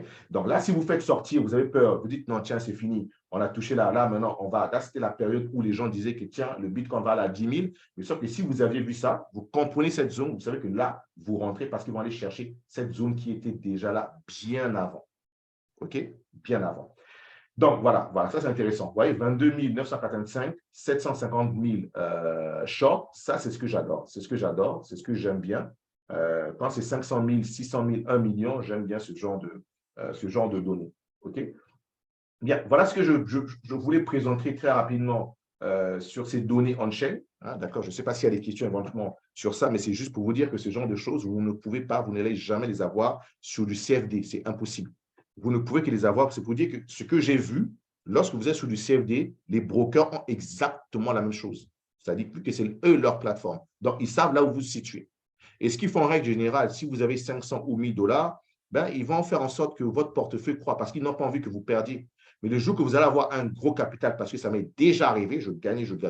Mais quand mon capital a commencé à croître, un 4 matin, j'étais en même temps sur le DAX, le marché était fermé, mais à l'ouverture du marché DAX exactement le lundi, le prix du DAX n'a pas évolué, mais moi, mon SL, non seulement mon SL, j'avais mis un SL qui a été touché, mais à cause du slippage, le marché est encore allé plus loin que mon SL. Donc, non seulement ils m'ont liquidé, c'est-à-dire ils n'ont pas exécuté à mon point que je voulais sortir sur le DAX. Ils m'ont exécuté encore un peu plus bas. Mais sachant que le DAX, à l'ouverture du marché sur la partie future, le DAX n'a pas fait cette chute. Et quand j'ai contacté le broker, ils m'ont dit c'est leur politique, c'est des slippages, parce qu'en ce moment, soi-disant, il n'y avait pas de liquidité. Et du coup, j'ai perdu de l'argent. J'ai perdu, c'est-à-dire que tout mon capital était anéanti. Je suis parti de 500 $, je me suis retrouvé pratiquement à 8 000 au bout d'un trimestre, 3-4 mois. Et en une journée, j'ai tout perdu. Et c'est là que je me dis, mais ces gens-là, c'est n'importe quoi. Et voilà pourquoi, depuis que j'ai maîtrisé un petit peu les cryptos et le futur, je n'y vais plus sur du CFD parce que c'est des bullshit, c'est pas sérieux. C'est vraiment, vraiment, vraiment pas sérieux. OK? Donc, voilà ce que je tenais à dire rapidement avant que je passe sur notre aspect un petit peu l'algorithme pour le présenter maintenant. Est-ce qu'il y a-t-il des questions ici avant que je passe? Je suppose que oui. Y a-t-il des questions éventuellement avant que je passe à la seconde partie? Ah oui, j'ai une question. Oui. Pourquoi tu dis que tu aimes pas, justement, il faut pas, dans les zones de liquidation, il faut pas y rentrer absolument? Parce que on peut très bien, quand on rentre dans une zone de liquidation, on pourrait partir sur un long. Très bien, exactement. Mais pourquoi j'aime pas? Parce que ce sont des zones de liquidation. Lorsqu'on dit liquidation, regardez, Sur lorsqu'on les se retrouve cryptos. dans, ouais, sur les cryptos, on est dans supposons on a un Bitcoin à 24 000, d'accord? Ouais, On sait qu'il y a une zone de liquidation, tiens, à 23 500. oui. Ce qui va se passer, c'est quoi? C'est que si cette zone de liquidation est touchée, le prix va alimenter. Vu que les zones de liquidation, ce sont ce qu'on appelle des ordres en limite. Ce n'est pas encore des ordres au marché, puisque le prix n'y est pas encore. Quand le prix va arriver à 23 500, s'il y a énormément de liquidations, toutes ces liquidations transforment les prix en ordre market. Et si je te pose la question, vu que ce sont des liquidations, à ton avis, si tu vends à 24 000 et que Oui. qu'on est à 23 500, les liquidations, ils sont quoi? Ils sont plutôt liquidations short ou liquidations long? Mais la liquidation, c'est plutôt du short. Bien, très bien. Donc, ça veut dire quoi? Ça veut dire que si le prix arrive là, est-ce que le prix va continuer à baisser, surtout si la liquidation est Et énorme? moi, je dirais que oui, il va continuer à baisser. Voilà. Maintenant, Ouais. pourquoi veux-tu à 23 500? Si tu prends un risque, Et ouais, puisque, ouais. puisque ce prix va continuer à nourrir la baisse. D'accord, Voilà, ok. voilà. Voilà pourquoi vous voyez souvent des bougies de malades. Parce que des gens coupent leur position, que ce soit des SL et des liquidations, qui nourrissent éventuellement le short, et ça va dans l'autre sens. Et ça peut Et ouais. être aussi dans l'autre sens acheteur. Et ouais, Voilà pourquoi. il y a un effet d'emballement, en fait, quoi. Non, ce n'est même pas l'effet normalement. C'est un truc, puisqu'il n'y a plus rien. Les gens vont couper, couper, couper. Mais sauf que quand tu coupes, par exemple, une position, si tu es acheteur, tu vends. Mais vu que ça baisse, ça nourrit maintenant, ça devient une vente sur le marché. Et du coup, ça permet de faire en sorte que l'actif continue à acheter encore plus. Parce que c'est le market, ce sont les vendeurs et les acheteurs agressifs qui font bouger le marché. Ok. Ouais. Super, c'est ce que je voulais savoir. Et ah oui, plus bas, dessin sur la page. Laquelle? Ouais, sur le carnet d'ordre, en bas à droite, sur le rect. Celle-ci. OK, le Ouais, reste, oui. ouais. Et tu disais à un moment, pour les shorts dans les 500 millions, c'est intéressant. Donc, justement, c'est dans Non, le dans les but 50 de… 000. 50 Ah, 000, pas 50 000. 500. Ouais, c'est 50. Après, ça dépend de chacun. Moi, j'ai mis des ordres à partir de 50 000. Mais chacun peut D'accord. mettre 500 000, 1 million, 10 000. Mais moi, 50 000, ça me donne des informations par rapport à ma stratégie. Et on peut le configurer tout simplement. Vous venez sur paramètres et vous voyez que ça va de 50 000 à pratiquement 1 million d'explosions. Ah oui, d'accord. Voilà, moi, à partir de 10 000, ça ne m'intéresse pas. Moi, je veux avoir des règles à partir de 50 000. Parce que là, ça devient plutôt pertinent. Ok. Ouais. D'autres questions, Aurèle? Pour le moment, c'est bon, merci. OK, super. Oui, attends, non, je donne d'abord la parole à Romain, après Martial Chauffran, s'il te plaît. Oui, vas-y, Romain. Oui, merci. Je t'en prie. Pour comment s'appelle cette plateforme-là, mon Dieu? The Kingfisher. Voilà, The Kingfisher. Donc, tu nous avais déjà parlé de cette plateforme. Je m'étais inscrit, sauf que je suis resté à la version basique. Oui. Et donc, si jamais on doit prendre un abonnement le plus bas, par exemple, est-ce qu'on aura autant d'informations que vous aviez là? Non. Non. OK. Et si on prend donc un abonnement, est-ce qu'il y aurait moyen que tu fasses une petite session de paramétrage, ce qui est important à Oui, regarder, etc. pour ça, pas de souci. Pour les gens de la GEM, vous me connaissez, pas de problème. OK, Il merci. n'y a pas de souci à ce niveau. OK, s'il n'y a plus de questions de Romain, vas-y, mon leader Martial. Non, en fait, je voulais rebondir un peu sur les zones de liquidité, là. Oui. Justement, comme tu dis, ce ne sont pas des zones intéressantes, mais que si les prix continuent de baisser. Mais je me disais que notre algorithme prend en compte quand même ces zones de liquidité, oui. Tout à fait, tout à fait. C'était la seconde partie. C'était la seconde partie, mais il faut à savoir interpréter. Tout à fait, tout à fait. Voilà, en fait, c'est ça. Donc, je voulais justement poser la question qu'à partir de là, comment on s'y prend, c'est justement comment, donc, je veux dire, utiliser ces zones, puisqu'on ne va pas se mettre en zone de liquidité, on va peut-être aller plus bas, comment on peut utiliser ça pour pouvoir mieux se positionner. Tout à fait. Non, mais c'est possible. C'est pour ça que l'algo, ça fait à peine un mois qu'on l'a. Et c'est pour ça qu'il fallait d'abord que je vous montre comment j'ai créé ces algos. Ces algos ne sont pas partis de n'importe quoi. Ce n'est pas n'importe quel genre d'indicateur. J'ai pris certaines données qui sont là pour faciliter, parce que tout ça, vous voyez qu'il y a plein d'informations et tout le monde n'a pas $150, par exemple, à mettre chaque fin du mois. D'accord? Donc, je suis parti par là et puis il faut arriver à les juxtaposer avant d'arriver à comprendre tout cela. Donc, ça serait la seconde partie. Est-ce qu'il y a d'autres questions éventuellement à partir de ça, ou bien c'est clair pour qu'on passe rapidement à la seconde partie, voir comment les algos prennent éventuellement ce genre d'informations? OK, super. Très bien. Let's go. On va partir rapidement maintenant sur nos algos. J'espère que tout le monde voit l'écran. OK, super. Si tout le monde voit l'écran, on va essayer de voir. Donc, vous voyez que déjà, une fois de plus, les algos, il y en a 5. D'accord? Il y a le FVG, zone de supply, il y a le harmonic pattern là, pour l'instant, ils ne se mettent pas en live. C'est ce que je vais mettre en H4 pour qu'ils se mettent en live. Je vous ai expliqué tout à l'heure ce que c'est que le FVG, comment je l'ai configuré, parce que ce sont des données, ce sont pas des, pour être clair, je l'ai dit en anglais de temps, ce sont des algos qui sont là depuis que j'ai uniquement adapté aux crypto-monnaies, hein, tout en tenant en compte par rapport à ce que je viens de vous expliquer. Tout est dans le code source. Maintenant, c'est de se dire éventuellement comment pouvoir éventuellement en profiter. Voilà pourquoi vous allez avoir plusieurs, pour ceux qui ont déjà eu le test, plusieurs possibilités. Parce qu'il prend éventuellement en compte tout cela. Plusieurs zones de possibilités par rapport. Si on prend un truc, on va faire un truc. Non, là, je suis sur quoi? Ah non, je suis sur le down. Non, moi, ce n'est pas le down que je veux, c'est du Bitcoin que je veux.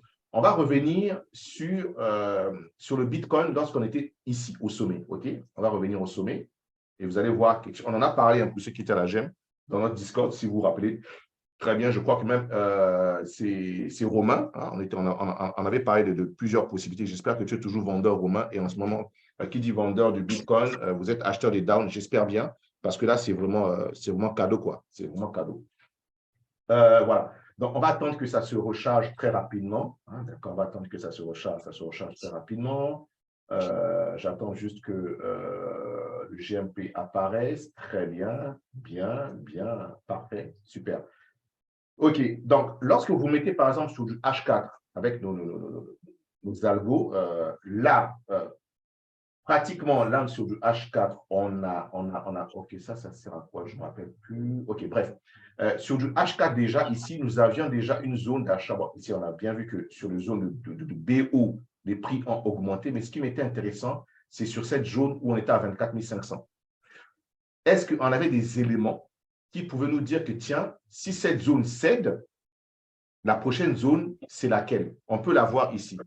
Cette zone ici que vous voyez, la zone de demande ici. D'accord? Je vais l'enrouler. Toute cette zone de demande qui est là.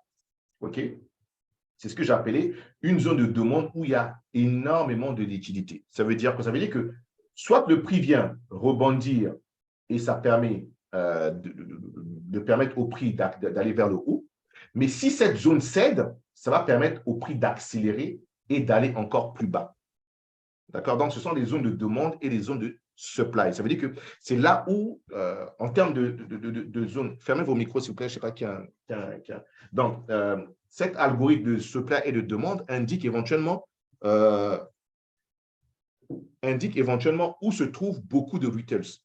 Hein? L'indicateur GSD nous indique où se trouvent les retailers et les market makers. Donc, quand vous voyez cette zone-là, il n'y a pas que les market makers, il y a aussi les retailers, c'est les gens comme vous et moi. Donc, le prix peut rebondir une fois et après, à un moment donné, le prix, il ne pourra plus tenir. D'accord? Donc, ça veut dire qu'il va céder. Mais là, on n'a pas de BO sur du H4. On ne l'a pas. OK? Mais si au même moment, on se met sur du H2, qu'est-ce que nous avons? OK? On a bien notre zone de supply que j'ai identifiée. On n'a pas encore notre zone de BO, c'est-à-dire la zone qui a permis de déclencher ce mouvement haussier. On sait bien que ce sont les market makers et les weights qui déclenchent les mouvements et non des reuters. Mais on ne l'a pas sur du H2. Tiens, je descends sur du 45 minutes. OK? Je descends sur du 45 minutes. Et là, on commence plutôt à avoir des zones de BO plutôt intéressantes. On peut le voir qui commence éventuellement à essayer d'apparaître. Et en même temps, on a aussi à l'intérieur, vous voyez que c'est un petit peu, comment dirais-je, pour ceux qui, ça dépendra de sur quel horizon de temps. La vidéo n'est pas faite pour essayer comment dirais-je, d'expliquer les algos, mais on peut arriver à, on verra ça sur le prochain. Mais si on se met sur du 45 minutes, regardez ce qui se passe dans cette zone-ci, ici. Vous voyez que les confluences, on a beaucoup de zones de demande ici. D'accord? Donc, on va prendre cette zone, on va la tracer dans ce sens. Là, OK, je vais mettre rapidement en, je sais pas, en blanc, hein, comme ça. Donc là, voilà pourquoi, ah OK, je me rappelle maintenant pourquoi j'avais mis cette flèche. Là, je sais que là, tiens, si cette zone que j'ai mise ici cède, automatiquement, les prix vont se diriger là. Parce que cette zone de liquidité va permettre au prix d'accélérer. D'accord? Vont permettre au prix d'accélérer. Donc, vous voyez que là, on n'a pas besoin de tout ce que je viens de vous l'expliquer, mais avec déjà nos algos, on peut l'identifier. Donc, sur 45 minutes, voilà ce que j'ai. Donc, scénario possible, c'est que, je vais le schématiser très rapidement. Scénario possible, excusez-moi, scénario possible, c'est que le Bitcoin vient ici. On voit qu'il y a une zone de BO, là, prenne appui, remonte ici, OK, attaquer potentiellement cette zone de BO short, OK, prendre la liquidité et ensuite faire ça, et là, accélérer vers le bas. Voilà le scénario qu'on va envisager sur le Bitcoin sur ce moment. Et voilà ce que j'avais posté et c'est exactement ce qu'a fait le Bitcoin. Et nous sommes dans ce secteur. Maintenant, le Bitcoin va revenir et voilà où je vise 21 750 qui va correspondre pile poil à cette zone de demande qui est là. Le Bitcoin va aller chercher cette zone de demande. Il n'y a même pas à discuter. OK? Et si on se met maintenant en mode live, je vais essayer de mettre un petit peu plus rapide en mode live. Vous voyez voir que exactement, je vais couper au fur et à mesure. Vous voyez que là, automatiquement, regardez, fermez vos micros un petit peu, les gars. Fermez vos micros, s'il vous plaît. Je ne sais pas qui a où son micro. Marcia, tu peux fermer ton micro, s'il te plaît. Ferme ton micro, s'il te plaît. OK, super. Merci. Donc, si on se met rapidement en mode live, on voit que le Bitcoin est là. OK, et vous voyez que là, automatiquement, il crée une zone de supply et une grosse zone de supply. OK, avec un Bitcoin à 25 000. Donc là, à un moment donné, il faut qu'il aille chercher cette zone pour aller chercher vers les 26 000, 27 000, voire les 30 000. Mais il ne peut pas y aller maintenant. Il doit créer de la liquidité parce que ce n'est pas intéressant pour lui d'aller au-delà de 25 000 s'il n'y a pas de liquidité. Donc, il va mettre les vendeurs en confiance. C'est ce que vous devez vous comprendre. Les market makers sont là pour nous tromper. Plus ils nous mettent en confiance, plus on ne sait pas sortir. Parce qu'il y a des gens qui gagnent, ils ne savent pas sortir. Ils laissent leur position ouverte. Et un 4 matin, vous dormez, pas, ça repart dans l'autre sens et vous faites complètement rec. Okay? Donc là, on va essayer d'aller étape par étape. On se met en mode live. Vous voyez que là, ils viennent sur ce BO. Regardez, le BO agit tout de suite. Ça veut dire que ceux qui font du scalping, regardez tout simplement, ceux qui font du scalping, le BO, vous n'avez plus besoin de le chercher. Là, vous avez un BO et une zone de demande. C'est une bonne zone de confluence. Parce que si vous n'avez pas la capacité de trouver le bon BO, c'est difficile. Mais avec nos algos, ils vous le montrent, ils vous le scannent très rapidement. Donc, pour ceux qui font du scalping, tout de suite, vous êtes rentré à 23 877. Regardez ce que vous aurez généré en termes de ratio. Donc, vous rentrez ici, stop loss derrière moi là. Et si vous visez ce point, ça vous fait un ratio de 2,77. Ça veut dire que vous voulez perdre $10, vous gagnez $20. Vous voulez perdre $100, vous gagnez $200 en à peine 45 minutes. Vous voyez ce que je veux dire? Donc, là, vous fermez vos micros, s'il vous plaît, les gars. Fermez vos micros, s'il vous plaît.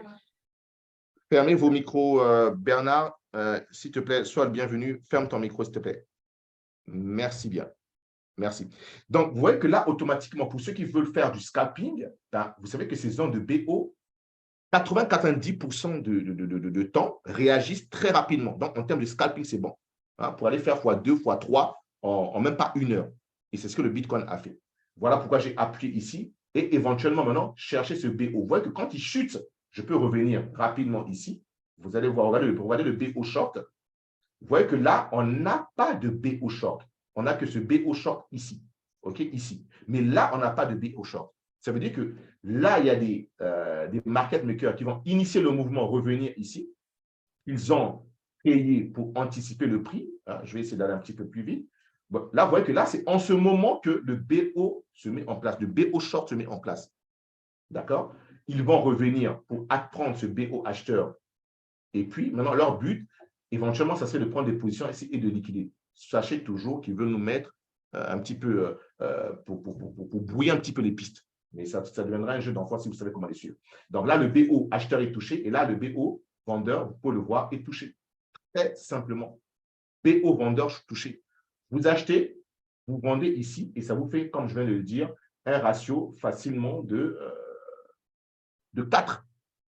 C'est-à-dire, en même pas 1 heure, vous gagnez 4 fois ce que vous pouvez perdre, tout dépendant du capital que vous avez. Vous voyez? Et ça, les statistiques, pour ceux qui l'utilisent à la GM, ils ont vu que ce sont des statistiques de malades. Donc, ça veut dire que ceux qui sont ici, moi, je vois mon BO, je ne fais rien. Je vends, j'achète, je libère mes positions ici. OK? Maintenant, on va continuer à suivre. Maintenant, sur du moyen terme, d'accord? Sur du moyen terme, on sait qu'à un moment donné, cette zone, excusez-moi, cette zone de BO qu'on a prise, qu'on a initiée ici, on est venu la tester, pas de BO, excusez-moi, cette zone de demande qu'on a testée, à un moment donné, elle va permettre au prix, une fois que le prix vient, accélérer pour attaquer. C'est ce que j'ai expliqué tout à l'heure. C'est ce que j'ai expliqué tout à l'heure à Aurel. OK? Et on va le voir. Le prix rebondit. OK? Regardez. Le prix va jusqu'à prendre ce BO ici. OK? Donc, premier BO avalé, consommé, validé. OK? On a vu tout à l'heure. Premier BO vendeur, validé, c'est fini. Mais il nous reste un BO qui est là. Maintenant, si je vous pose la question, je ne sais pas si vous avez fait la différence, mais je suis obligé de revenir pour que vous voyez la différence des BO. OK? Regardez, OK, on va attendre. Regardez la différence entre ces BO. Quelqu'un peut me dire rapidement, visualise, entre ce BO et ce BO vendeur. Quelle est la différence? Rapidement, juste rapidement comme ça, pour que je passe, pour que j'espère que tout le monde suit. Quelle est la différence? C'est la largeur, ça veut dire celui de dessus, et il est beaucoup plus costaud, on va dire. Très bien. Beaucoup plus de vendeurs. Très, très, très bien. C'est la largeur. Donc, ça veut dire que ce BO ne va pas céder facilement. Mais celui-ci, oui. Donc, ça veut dire quoi? Ça veut dire que si vous êtes acheteur ici, TP1 ici, TP2 là. Voilà ce qui montre mon schéma. TP2 ici. Et quand on arrive ici, vous ne posez même pas la question. Vous vendez. C'est ce qu'on a fait avec Romain. Je suppose que tu es encore vendeur dans cette zone. Parfait. OK? Donc, c'est ce que le Bitcoin a fait par la suite. Chute. Venir prendre ce BO. Petite tentative. Et on accélère ici, prendre ce BO-là. Et vous voyez, regardez ce qui se passe. C'est que la partie supérieure du BO n'est même pas touchée. Donc, vous voyez que là, ce BO déjà vous donne des zones de stop loss, mais très, très, très, très serrées. Donc, ça veut dire que si vous vendez, vous dites que tiens, je vends en 2 étapes, comme moi j'aime bien. Première partie ici, deuxième partie à l'intérieur. Vous voyez bien que ça correspond pile poil à notre zone de demande. D'accord? Donc, vous voyez que là, si vous dites, OK, tiens, je rentre 50% de ma marge ici. Deuxième 50% ici, hein, vous avez un bon ratio risque. Non, pas un bon ratio risque, mais une bonne, comment dirais-je, une bonne, j'en perds même mes mots. Comment ça s'appelle déjà lorsqu'on essaie de réduire ces entrées.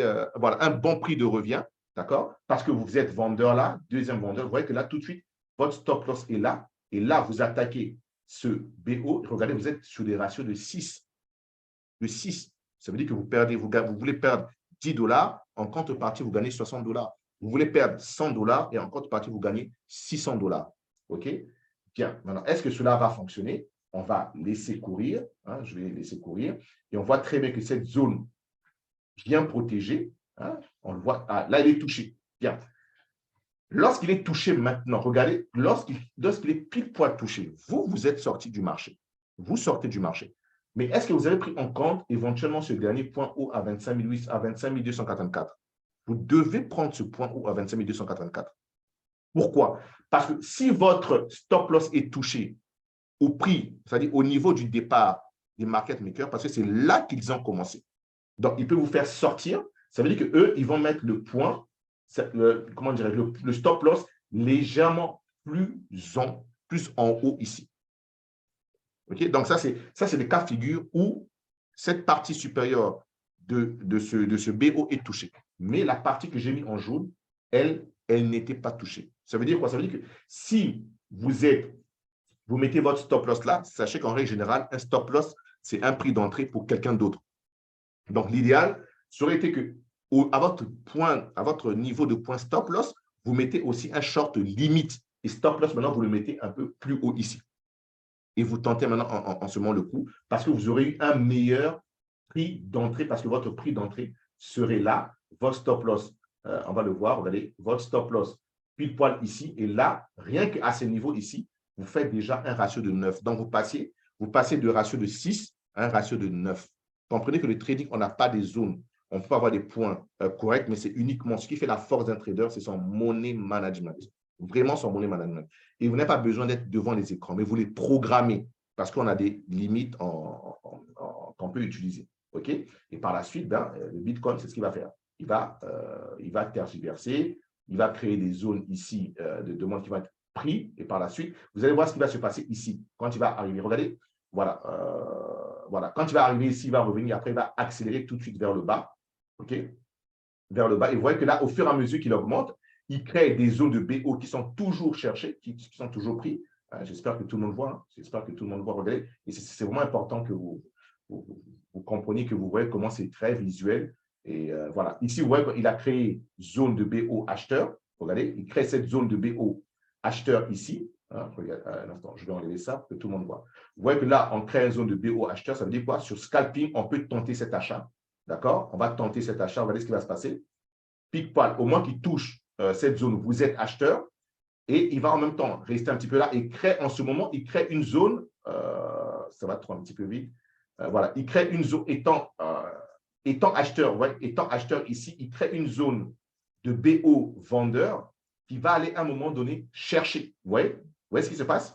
Avant d'aller, après avoir touché, bon, ça a été très rapide, mais vous voyez, après avoir touché ce BO, regardez, après avoir touché ce BO acheteur, après avoir touché ce BO vendeur, il va maintenant aller éliminer ce BO acheteur. Vous comprenez qu'ils initient des mouvements. Ils créent que les gens mettent les stop loss derrière et ils accompagnent. Mais en même temps, ils créent des mouvements en termes de dos où on a des sommets de plus en plus bas. Mais avec les BO, on sait exactement où ils se situent.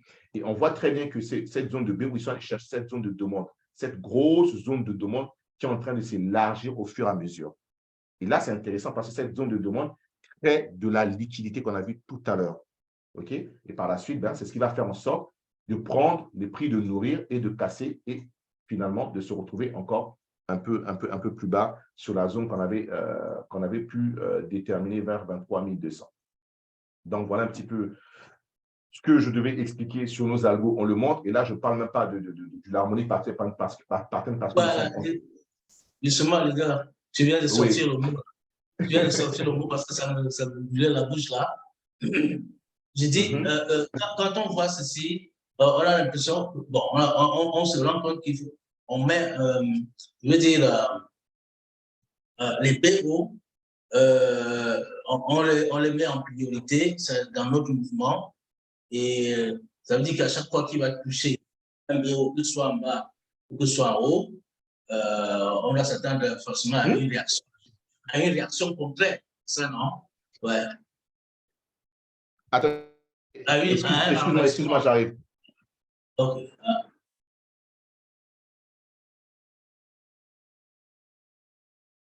Oui, non. Là, malheureusement, là, nous sommes en données 45 minutes. Le HP, en données 45 minutes, comme nous sommes un petit peu en replay, il va pas se... Ouais, non, je voulais dire donc pour moi, maintenant, quand apparaît maintenant les harmoniques patterns, où, par exemple, on a une confirmation, par exemple, d'un cipher ou un chart, comparé à ces BO-là, Quelle est la priorité? Bien, très bonne question. Là, on va faire un truc. Je vais essayer de revenir, mais je vais mettre sur un horizon de temps H4, parce qu'en H4, vous vous rappelez bien que le HP analyse les données du passé. Et en 45 minutes, on a trop de données. Et en premium sur TradingView, je n'ai que accès les données sur 6 mois à 1 an. Et donc, vous imaginez si je demande les rapports sur 45 minutes, ça va dépasser ce délai. Donc, je me mets en H4 et on va voir ça rapidement. J'espère que cette partie que tout le monde a un petit peu suivi. OK? Maintenant, ce qui est intéressant, on va revenir pile poil au départ du mouvement haussier. Vraiment au départ du mouvement, pas haussier, mais baissier. Quand on a commencé ce mouvement, quand le Bitcoin était haut. Et ce que j'aimerais attirer votre attention, on va attendre que notre GMHP se positionne. Est-ce que le HP allait pouvoir nous indiquer éventuellement cette baisse déjà depuis les 24 000? Ça, on attend que le HP se synchronise. Vu que je suis en mode replay, j'espère que ça va aller très rapidement. On attend. Ça prend plus de temps. Voilà. Vous voyez, regarde leader martial. Tu vois ce qui se passe? Ça veut dire que déjà ici, lorsqu'on était à 24 926, le HP nous indique qu'il y avait déjà un butterfly à 22 000 dans cette zone. Premièrement, dans cette zone, et deuxièmement, dans cette zone. Donc, on avait déjà l'information. Et vous voyez bien que le HP ne vous indique pas que les prix vont aller au-delà de ce point. Non. Donc, ça veut dire que avant même qu'on parle de BO et de tout ça, le HP vous indiquait déjà, notre algorithme là, vous indiquait déjà que le prix va baisser. Lorsque nous étions à 24 926, voilà pourquoi on a vendu. Et dans ce cas de figure, on priorise éventuellement le HP et on s'adapte avec le BO parce que, comme je l'ai dit en règle générale, le HP nous dit qu'il va aller en ligne droite, mais nous, on sait que les prix ne vont jamais en ligne droite, ils vont zigzaguer. Et c'est là que le BO rentre en position en termes de zigzag. Et ça, c'est intéressant pour ceux qui font du scalping. Mais ceux qui ne font pas du scalping, vous voyez ça, vous vendez ici. Hein, regardez ce que vous faites. Tout simplement, vous vendez à ce prix. D'accord? Vous mettez stop loss là, c'est-à-dire au dernier point. C'est un X, A, B, C. Et vous visez au moins le premier butterfly qui est là. Vous voyez que là, vous gagnez déjà un ratio de 4. Et là, vous ne faites plus rien. Ça, c'est adressé à ceux qui n'ont pas le temps de faire de l'intraday, à ceux qui n'ont pas le temps de faire du scalping. Vous faites ça et vous vaquez à vos occupations. Mais vous avez déjà l'information au préalable. Tout à fait. Moi maintenant, là où j'ai souvent, j'ai encore une petite difficulté, c'est que quand j'ai tout ceci et que je sais déjà que ça va baisser, maintenant, quand il faut, supposons que je suis même déjà, c'est comme moi je fais sur Spot, je rentre sur le marché. Maintenant, il faut que je prévoie ma sortie. Donc, supposons maintenant, on a le butterfly, on a voilà, exactement. Mais tu as une première sortie à 23 075. Voilà. Ton TP1 est à 23 075. Donc, ça veut dire que si tu vends ici, tu mets une limite. Maintenant, si tu veux acheter du down, tu sais quoi faire. Oui, c'est vrai. Donc, okay. Parce que là, ici, oui. Oui, excuse-moi. Parce que maintenant, parmi les trois, je sais que le char a le plus de potentialité. Donc, statistiquement, on peut le voir ici, effectivement. Statistiquement, le char a plus de potentiel. Donc, ça veut dire qu'à un moment donné, le Bitcoin va à 21 000. Ça, il n'y a pas de débat. Et on l'a vu avec les données. Attends, excuse-moi avant que je termine. On l'a vu avec les données de liquidation où on a un Bitcoin de liquidation en dessous de 21 000. Mais nos abos nous le montrent déjà. Maintenant, c'est maintenant à toi de manager la position. Est-ce que tu prends ton TP1 ici et tu laisses le TP2 pour là pour aller chercher plus de ratio? Ça dépendra de chacun de vous. Mais quand même, on a cette certitude qu'il va arriver là-bas. Non, ce n'est pas une certitude, c'est une probabilité. Non. C'est une probabilité. Mais déjà que si on se met déjà ici, on se met déjà là, vous voyez que si on laisse tourner, on voit bien qu'il va toucher et là, vous voyez qu'il va recalibrer et tout de suite, voilà, il vous indique toujours l'essence. Hein, et à un moment donné, vous voyez qu'à chaque fois qu'il vous indique là, tout à l'heure, il nous indiquait vers le bas, mais il nous indiquait qu'il allait peut-être vers le haut, mais il continue vers le bas et 23 000 plutôt va être touché. Et vous voyez qu'il vous donne des probabilités. Et là, le TP1 a été touché. Notre TP1 de notre butterfly a été touché. Donc, vous prenez les bénéfices. Là, vous pouvez tenter un achat en couverture, mais à condition, c'est autre chose, mais à condition que vous êtes déjà vendeur.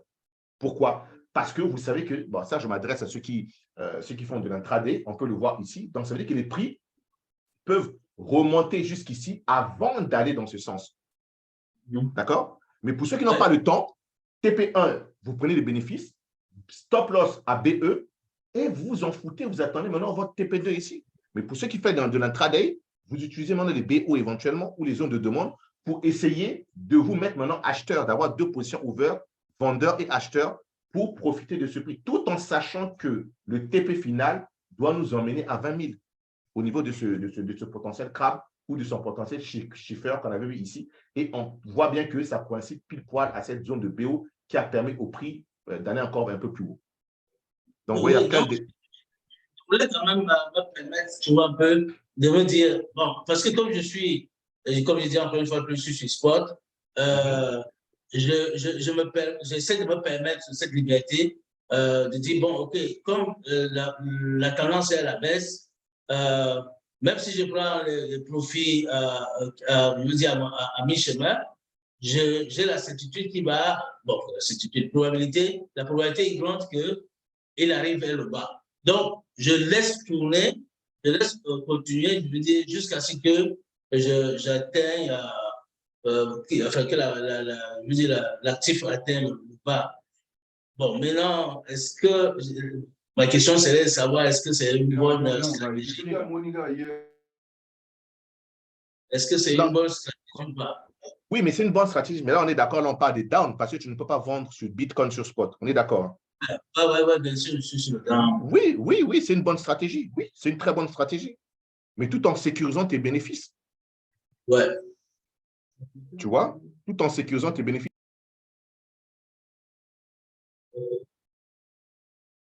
Tu vois? Donc, là, par exemple, on peut voir que là, j'espère, en posant juste une question, tu as acheté du down, j'espère, Martial. Down BTC? Non, peu importe, plus sur tous les marchands, peu importe. J'ai pris du down, Link, ADA, bon, tout ça. Donc, ça veut dire que là, tu génères de l'argent. On peut regarder le Bitcoin. Vous voyez que le Bitcoin, on est maintenant à 22 800. Il se dirige vers notre zone en live. Tout est vert. Tout est vert. Donc, vous voyez que ce n'est pas sorcier. Ce n'est vraiment pas sorcier. Quand vous êtes en mouvement, après, et c'est ce que j'avais dit, ces zones de supply, de liquidation, permet au prix de continuer. Parce que qu'est-ce qui va se passer? Les gens vont continuer à acheter, et ils vont continuer à alimenter. Parce que le marché, lui, comme vous pouvez le voir, peut-être il veut se stabiliser vers cette zone entre 20 400 et 28 000. Voilà la zone que moi, j'attends d'acheter, c'est ici. Vous voyez le petit trait là. Si le Bitcoin vient ici, là, je renforce toutes mes positions futures et spot. D'accord? Toutes mes positions futures et spot. Oui. Ouais, comme j'avais esquivé le BTC et l'Ethereum down, donc j'ai un petit regret là. Je ne devrais plus. Non, il ne faut pas avoir. Tu es sur quoi? Tu es sur du Link et du ADA ou du BNB down? Je suis sur le Link, ADA, BNB. Mais oui, mais à cette heure-ci, tu te fais un petit peu de sous. Hein. Sur Link, par exemple, on gagne sur du 8%. Sur du ADA, on est sur du 10%. Ce n'est pas la journée. Ce n'est pas assez joli, ça. Il faut dire merci au marché. Absolument. Là, je peux me… Voilà. Non, moi, je suis sur du AD et du Link. Vous voyez que, par exemple, ETH, BTC sont moindres, mais BNB, Link, ADA, ce sont ceux-là qui donnent plus. Donc, quand on se fait du 10, 15 ou même 8%, parce que si on fait 10% ADA, bon, là, il a chuté, mais si on fait 10% plus 8%, on est pratiquement à des 18, 20% la journée, sans effet de levier. Ce n'est pas magique, ça? Ce n'est pas magique, c'est formidable. Et si le BTC, lui, arrive dans cette zone, là, on serait grosso modo dans du 15 ou 20%. Donc, moi, j'ai déjà pris des bénéfices. J'espère que c'est votre cas. Tout dépendra en même temps. Parce que vous comprenez bien que 10% de $500, ce n'est pas la même chose que 10% de $50. Voilà, c'est ça. Donc, tout dépendra. Donc, si vous faites 10% de $50, ce n'est pas intéressant. Bon, je ne sais pas. Ça peut être intéressant dans le sens où si vous êtes actif, hein, ça veut dire que si vous tradez au moins 5 fois dans la semaine. Mais si vous n'êtes pas actif, vaut mieux mettre quand même du paquet. Hein, vaut mieux mettre au moins des marges pas des marges, le capital au moins de 200, 300, parce que vous savez que ce capital est sécurisé, vous n'allez pas le perdre. Et faire 10% de $200, c'est toujours mieux que 10% de 25 ou $50. J'espère que là, c'est un petit peu clair. Je prends vraiment la leçon parce que je pense que la prochaine fois, je vais essayer d'augmenter le… Bon, en fait, je l'ai fait pour vraiment observer et me rendre compte que… Et puis, à un moment donné, le Link, j'ai dû le renforcer un peu parce qu'il allait vers le bas, donc j'ai dû renforcer et puis là, avant de le voir remonter, quoi. Voilà, Donc, exactement. j'étais un peu en train de jouer avec cela, parce que je n'ai pas voulu mettre. Non, mais c'est très bien. Par exemple, moi, à partir de 22 000 ici, je vais commencer à chercher des ups. À partir de 22 000, donc entre 22 000 et 19 000, c'est là que je vais renforcer des ups. Mais je ne prends pas des ups maintenant, par exemple. Mais ce n'est qu'à partir de 22 000, lorsque le Bitcoin va arriver à 22 000, que je vais commencer à l'acheter du Link Up ou bien du ADA Up ou bien du BNB Up. Mais jamais ETC, BTC parce qu'il ne donne pas assez de pourcentage en termes de volatilité. OK? Même si aujourd'hui, on voit qu'avec Ethereum, on est sur du 7%, mais ben, les trois là, ils sont toujours top. OK? Donc, voilà un petit peu, et je rappelle une fois de plus, sur Spot, vous savez que c'est nos risques. On n'a pas de risque de liquidation, comme je viens d'expliquer. Hein, les spots, il n'y a pas.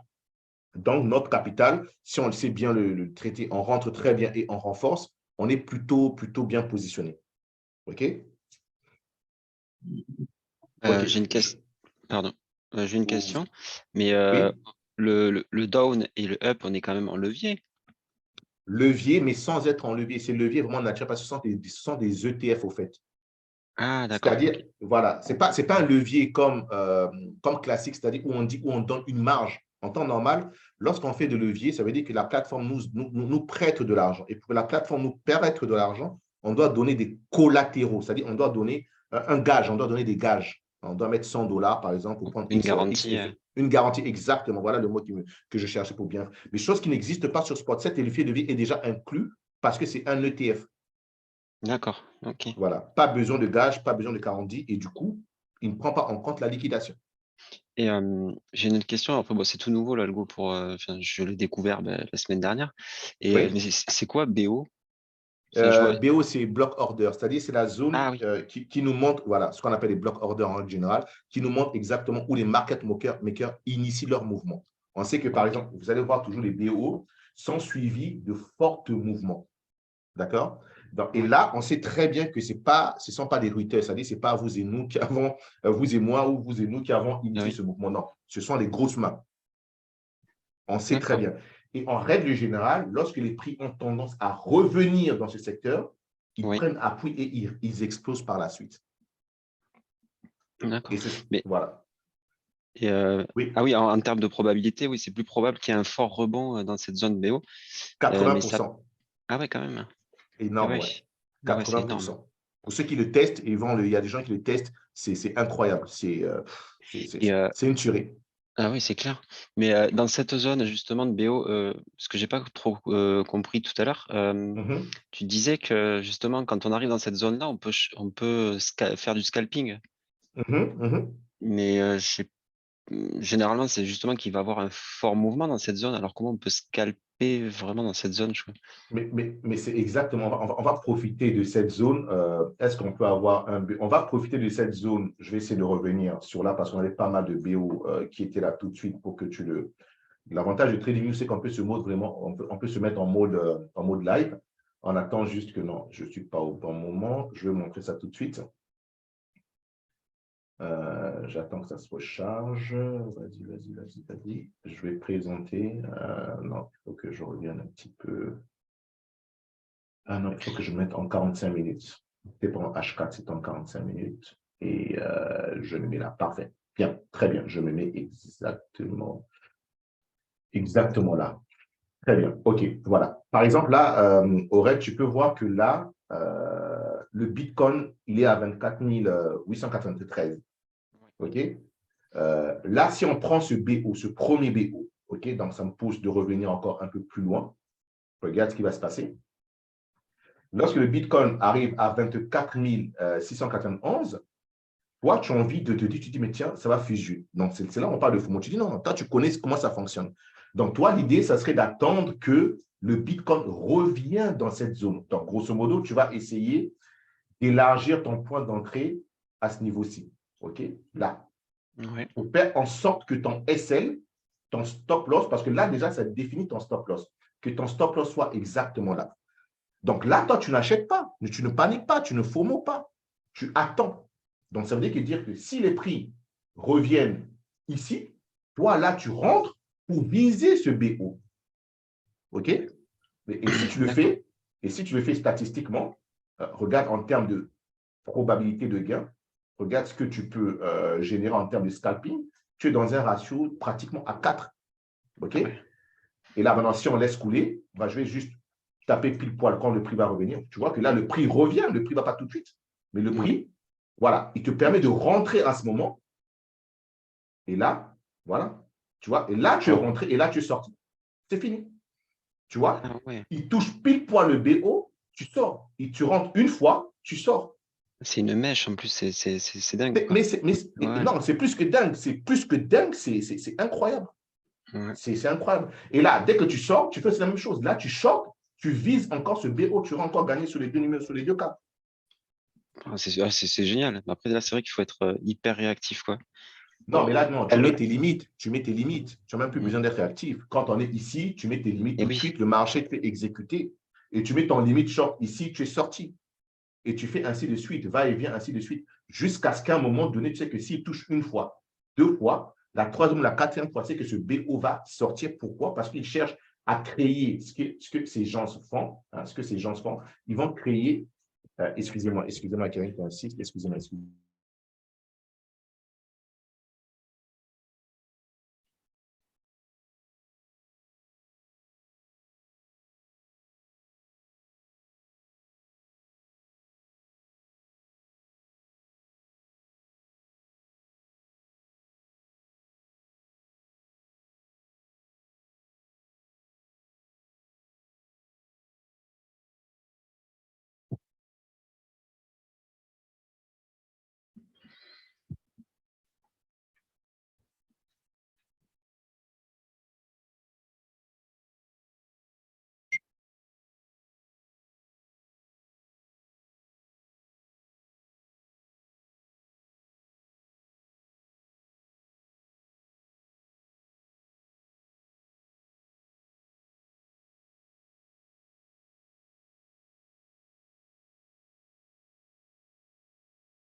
Allô? Allô, allô, allô, est-ce qu'il y a les gens ou bien le Ouais. leader est parti et puis il n'y a plus personne? Non, il est là. Ok. Bon, mais en attendant que le leader revienne, j'en profite à poser à qui peut répondre la question parce que, bon, là, je suis un peu sur le même cas que le leader étant, enfin, que le frère est en train de poser la question tout à l'heure là, concernant les BO et en fait, les BO vendeurs et les BO acheteurs.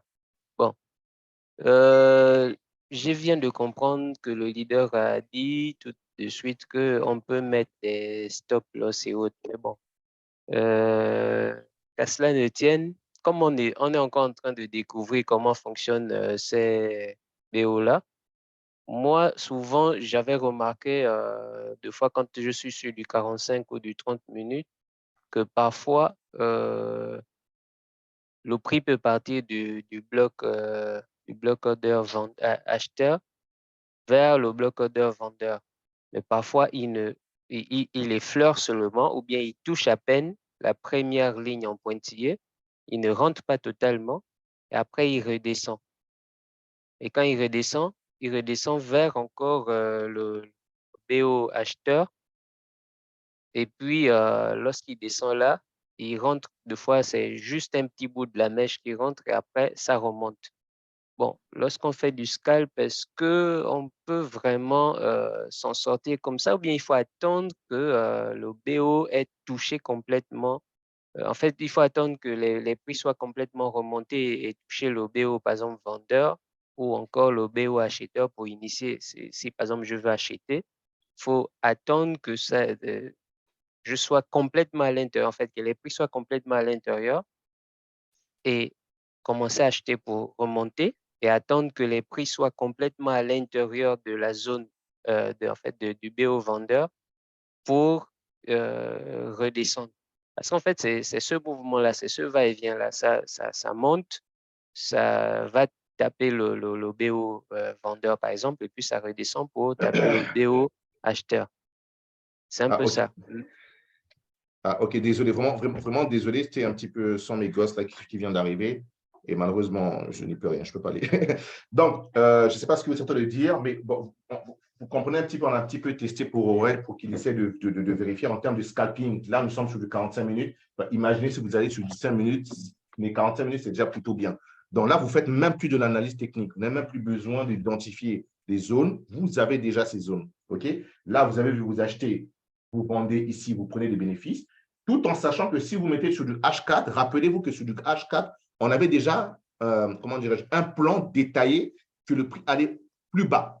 Donc, ça veut dire qu'à un moment donné, quand vous faites vos scalping, sachez que si ce BO cède, on va tout de suite se diriger, excusez-moi, on va tout de suite se diriger au prochain BO acheteur qui est ici. Donc, faites vos analyses sur des time frames plus élevés. Comme ça, vous n'êtes pas surpris, vous allez vous positionner. Et moi, j'aime bien ce genre de trucs, ce qu'on appelle des break-out ou des break-up. Si ce point cède, tout de suite, je rentre en vente pour profiter de l'accélération après avoir fait mes scalpings dans ce mouvement.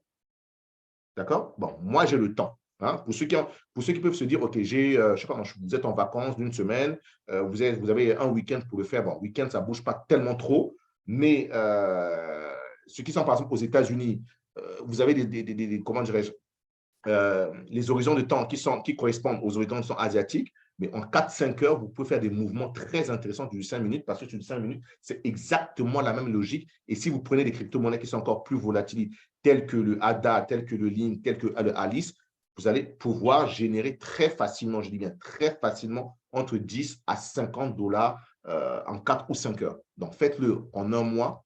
Vous voyez ce que ça peut vous générer. Justement, je viens de constater que mon ADA, il m'a doublé ma marge. Exactement, c'est tout simple. C'est tout simple. Oui. C'est comme je le dis en longueur de temps, il y a des gens qui l'ont testé, il y a des gens, bon, pour l'instant, ce n'est pas encore très propre. Peut-être vous ne les faites pas encore bien, mais lorsque vous allez bien se concentrer sur la partie future, et j'encourage tout le monde de faire au moins 70% du portefeuille sur la partie spot. Parce que spot, on sécurise notre portefeuille. Et on prend des risques sur futur, même si on est très bon. Mais au moins, on prend des risques, des bénéfices qu'on va générer sur spot parce qu'on utilise des effets de levier sans utiliser ces effets de levier grâce éventuellement au down ou au up. OK, pour ceux qui peuvent éventuellement suivre. D'accord? Donc, si on revient rapidement pour continuer un petit peu par rapport à ce que Aurel a présenté, on peut voir que le prix, là, vous retentez, regardez, et là, dès qu'il touche, automatiquement, ils vont attaquer cette zone et ils créent un gros BO. Ils créent un gros BO ici, ils prennent et ils vont rechercher là. Vous savez que cette zone est plutôt intéressante, difficilement qu'ils puissent atteindre.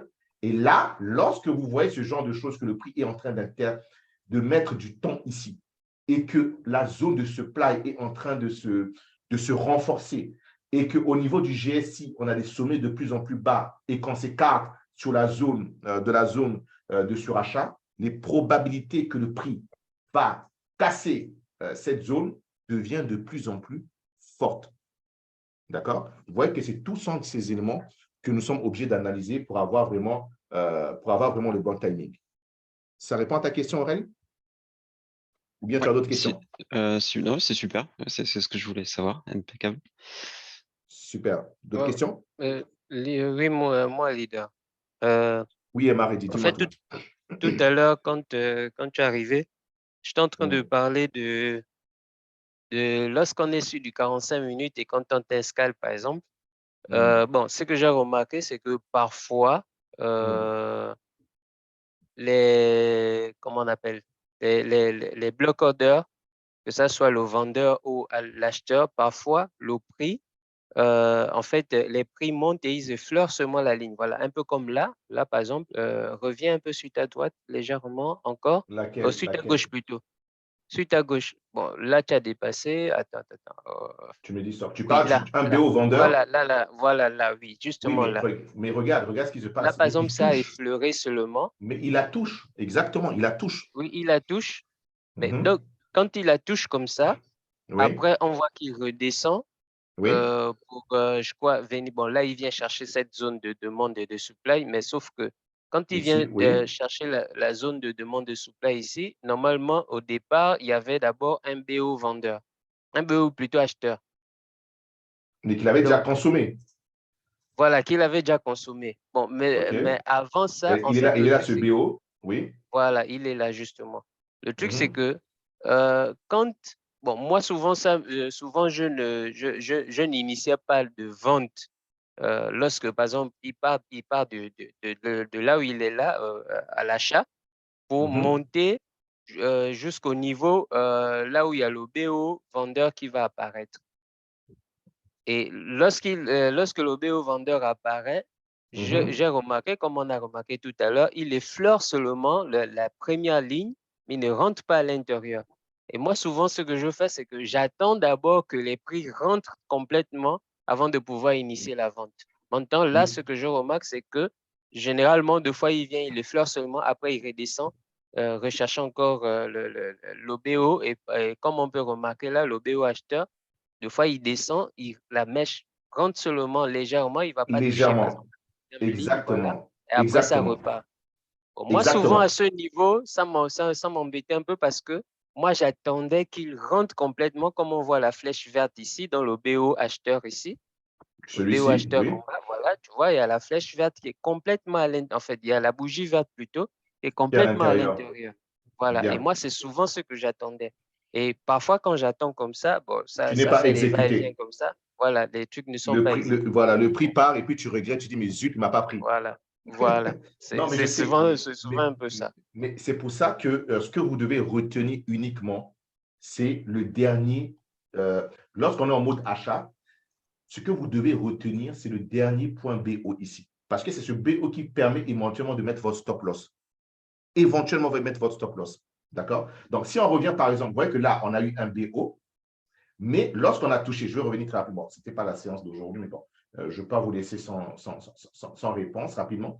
Ici, par exemple, on voit qu'on a un BO ici. Moi, j'adore bien ce BO à l'intérieur des zones de demande. Ils sont magnifiques. Ils sont vraiment magnifiques. Moi, ce que je vais m'intéresser, c'est mon stop loss que je dois mettre automatiquement là. OK? Maintenant, je me dis, tiens, est-ce que le prix va arriver sur la partie ici? Je n'ai pas envie d'avoir de le rater. Je vais rentrer ici. OK? Si j'ai une marge, je mets la moitié de ma position là et une seconde moitié ici pour que je sois exécuté. Parce que le plus important, c'est mon stop loss que je dois faire. Ça veut dire que si je décide de perdre 100 $, je dois faire en sorte que je scinde ma marge en deux pour que je perde 100 $. Parce que si je décide de rentrer ici, comme vous allez le voir, je ne vais pas être exécuté si je prends uniquement cette entrée. OK? On peut le voir, je vais laisser courir. Voilà, vous voyez que je ne suis pas exécuté. Je ne suis pas exécuté. Mais par contre, celui-ci là, ce point d'entrée-là, j'ai été exécuté. Et tout de suite, le prix s'envole, OK, pour aller éventuellement chercher ce BO ici. Ça, c'est le premier point de vue. Donc, c'est ce qu'on appelle le money management. Moi, ce qui m'intéresse, c'est mon stop loss. C'est ça qui m'intéresse. Je n'ai pas envie de manquer. Maintenant, ce que tu dis, tu peux avoir effectivement des BO qui te permettent de rentrer pile poil à l'intérieur, mais sauf que pendant que moi, je vais faire 3 ou 4 mouvements, toi, tu vas peut-être faire 1 ou 2 mouvements. Mais tu vas gagner de l'argent. Mais tu ne vas pas gagner plus de l'argent que moi. Tu ne vas pas gagner plus d'argent que moi qui me concentre exactement sur ce genre de données. OK? Maintenant, ça, c'est intéressant. On va essayer de continuer. Regardez ce qui va se passer ici, après ce BO ici. Premier point, on crée un BO, mais regardez ce qui va se passer. On s'en fout. Hein. Ici, il prend le BO vendeur. Parce qu'on sait que quand il prend BO acheteur, TP, BO acheteur, BO vendeur, et là, on n'a pas besoin de mettre le ratio, on sait qu'on est au-delà de 2. OK? Maintenant, regardez ce qu'il va faire par la suite quand il va rechuter. Regarde très bien. Vous voyez que là, il crée un second BO qui part de là, OK, et qui prend appui ici. D'accord? Donc, ce premier BO a été exécuté. Maintenant, ce deuxième BO qui est là, il va être exécuté jusqu'à ce que le prix vienne toucher le premier BO ici et éventuellement, excusez-moi, et éventuellement repartir. Regarde ce qu'il va faire. Il va venir ici et faire ça. Donc, toi, tu vas te dire, OK, c'est bon, j'ai eu, mais tu oublies qu'il n'a touché que le premier point BO du BO précédent. OK, on va le voir, on va le laisser venir. Vous allez voir ce qui va se passer. Regardez, il va chuter. Hein, il prend ses BO ici, c'est bien, il prend la liquidité, on n'en a rien à foutre. Nous, on sait qu'il va rentrer. Donc là, ça veut dire que ceux qui ne comprennent pas, ils vont initier leur mouvement ici. Ils n'ont pas un bon point d'entrée. C'est-à-dire, s'ils décident d'entrer ici, ils n'ont pas un bon point d'entrée. Moi, je sais que pour que je puisse, excusez-moi, je sais que pour que je puisse avoir éventuellement le bon point d'entrée, je dois attendre un prix éventuellement ici, qui va coïncider à l'intérieur de ce BO et de ce BO, mais qui va coïncider au premier BO ici. Je ne sais pas si vous comprenez un petit peu ce que je suis en train de dire. Vous voyez? Je ne sais pas si vous comprenez un petit peu. Parce qu'à l'intérieur des BO, vous pouvez avoir des BO qui se juxtaposent. Et vous voyez que là, on va tenter pour la première fois, il exécute, mais on va encore aller plus loin. Et là, vous voyez que pile poil, on vient toucher ce BO qui est là, le tout premier, mais qui correspond éventuellement à l'intérieur de ce BO. Et là, on va exploser pour aller maintenant aller attaquer les BO vendeurs ici. Et on crée encore d'autres BO ici. Donc, un petit Voilà, peu. c'est justement ça, leader. Quand je disais la session, c'était quoi, d'il y a une semaine ou 2 semaines comme ça, je disais que non, il y a plusieurs BO de fois qui se créent et puis ça embrouille un peu. C'était pour histoire un peu de comprendre parce que parfois, quand on voit plusieurs BO comme ça, on s'est dit, bon, on va suivre le mouvement de ces différents BO. Et puis, bon, enfin, moi, c'est comme ça que je voyais ça, quoi. Je disais que, ah, comme il crée plusieurs BO acheteurs et vendeurs, des fois, il crée plusieurs BO vendeurs. Après, en bas, il crée au moins 2 ou 3 BO acheteurs. Et quand je vois ça, bon, parfois, ça embrouille un peu. Tu te dis, bon, où est-ce Mais, que je rentre, où est-ce que je sors, où est-ce mais que je rentre pour acheter et puis après revendre, ainsi de suite, quoi. Mais c'est ce que Donc, j'ai dit, c'était c'est un peu ça ça. leur boulot. Mais c'est ça leur boulot, les market makers. Ils ne vont pas nous faciliter la tâche. C'est Mhm. ça leur boulot. Je vous l'ai dit au départ, c'est faire en sorte de nous embrouiller. Donc, ça prendra du temps. Ça fait quoi? Ça fait à peine un mois que tu utilises ces algos, que nous utilisons ces algos. À peine un Oui, mois. oui, oui, Donc, ce oui. n'est pas en un mois qu'on va maîtriser les tenants et les aboutissants.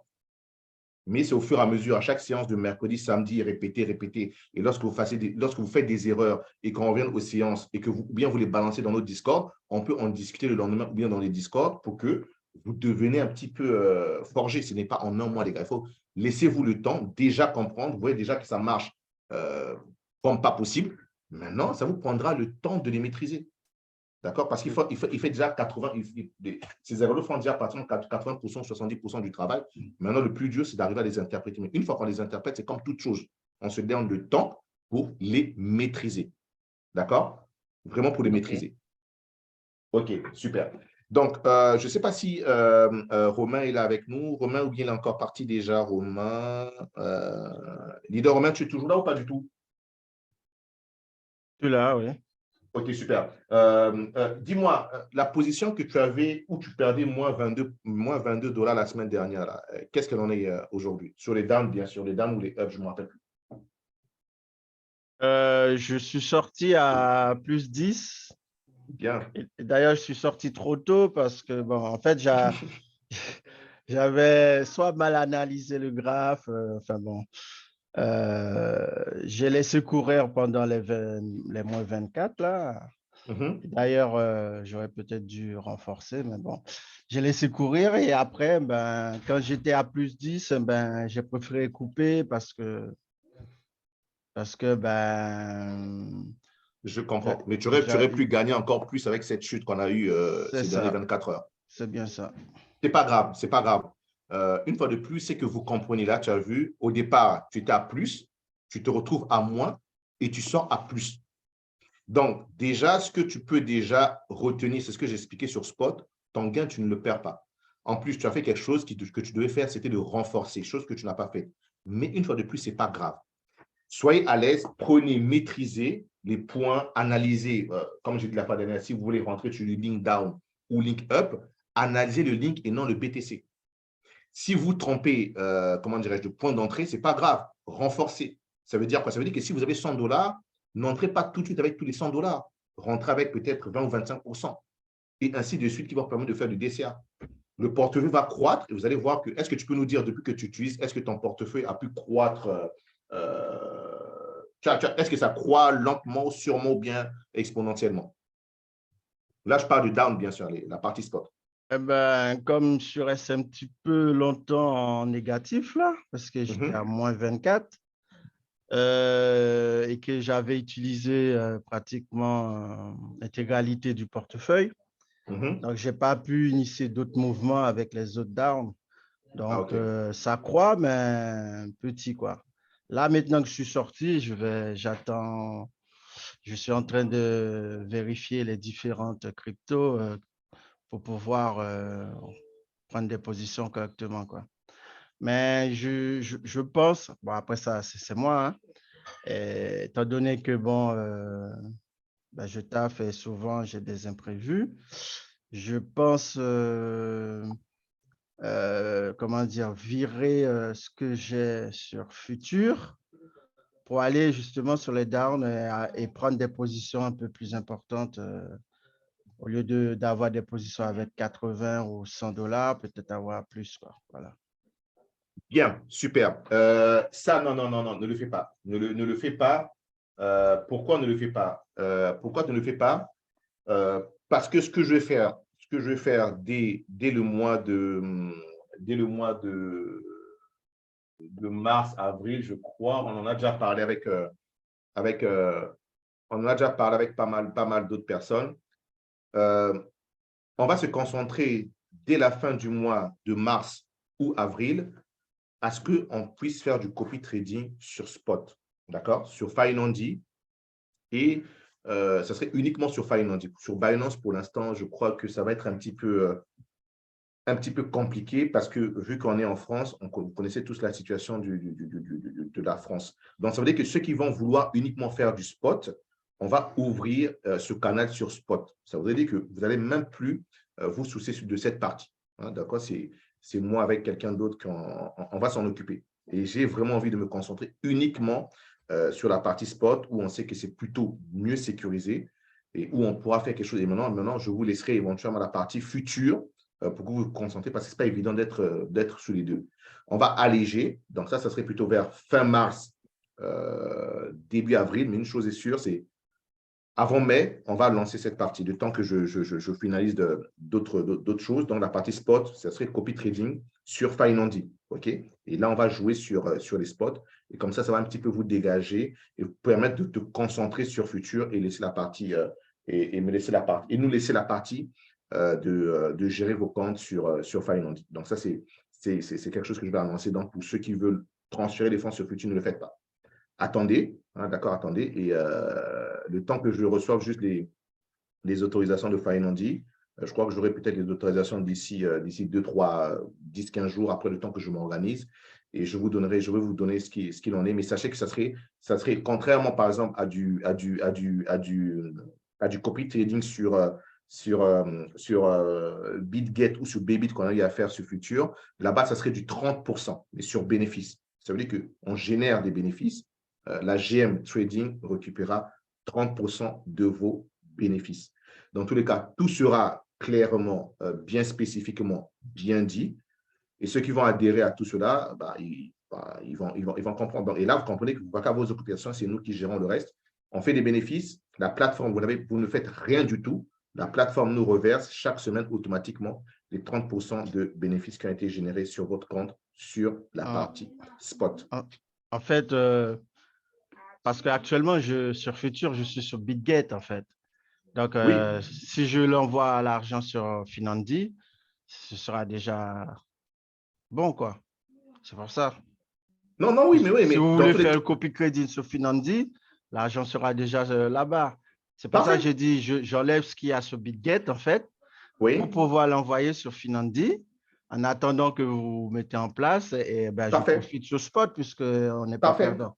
parfait. Tu as tout compris, tu as tout compris. Et là, OK. sauf que là, comme on va lancer le copy trading, tu n'auras plus à t'occuper de ton copy trading. Tu vas vaquer tes occupations, tu travailles, et puis honnêtement, il n'y a pas mieux que la GM Academy en termes de trading et c'est ce que je cherchais.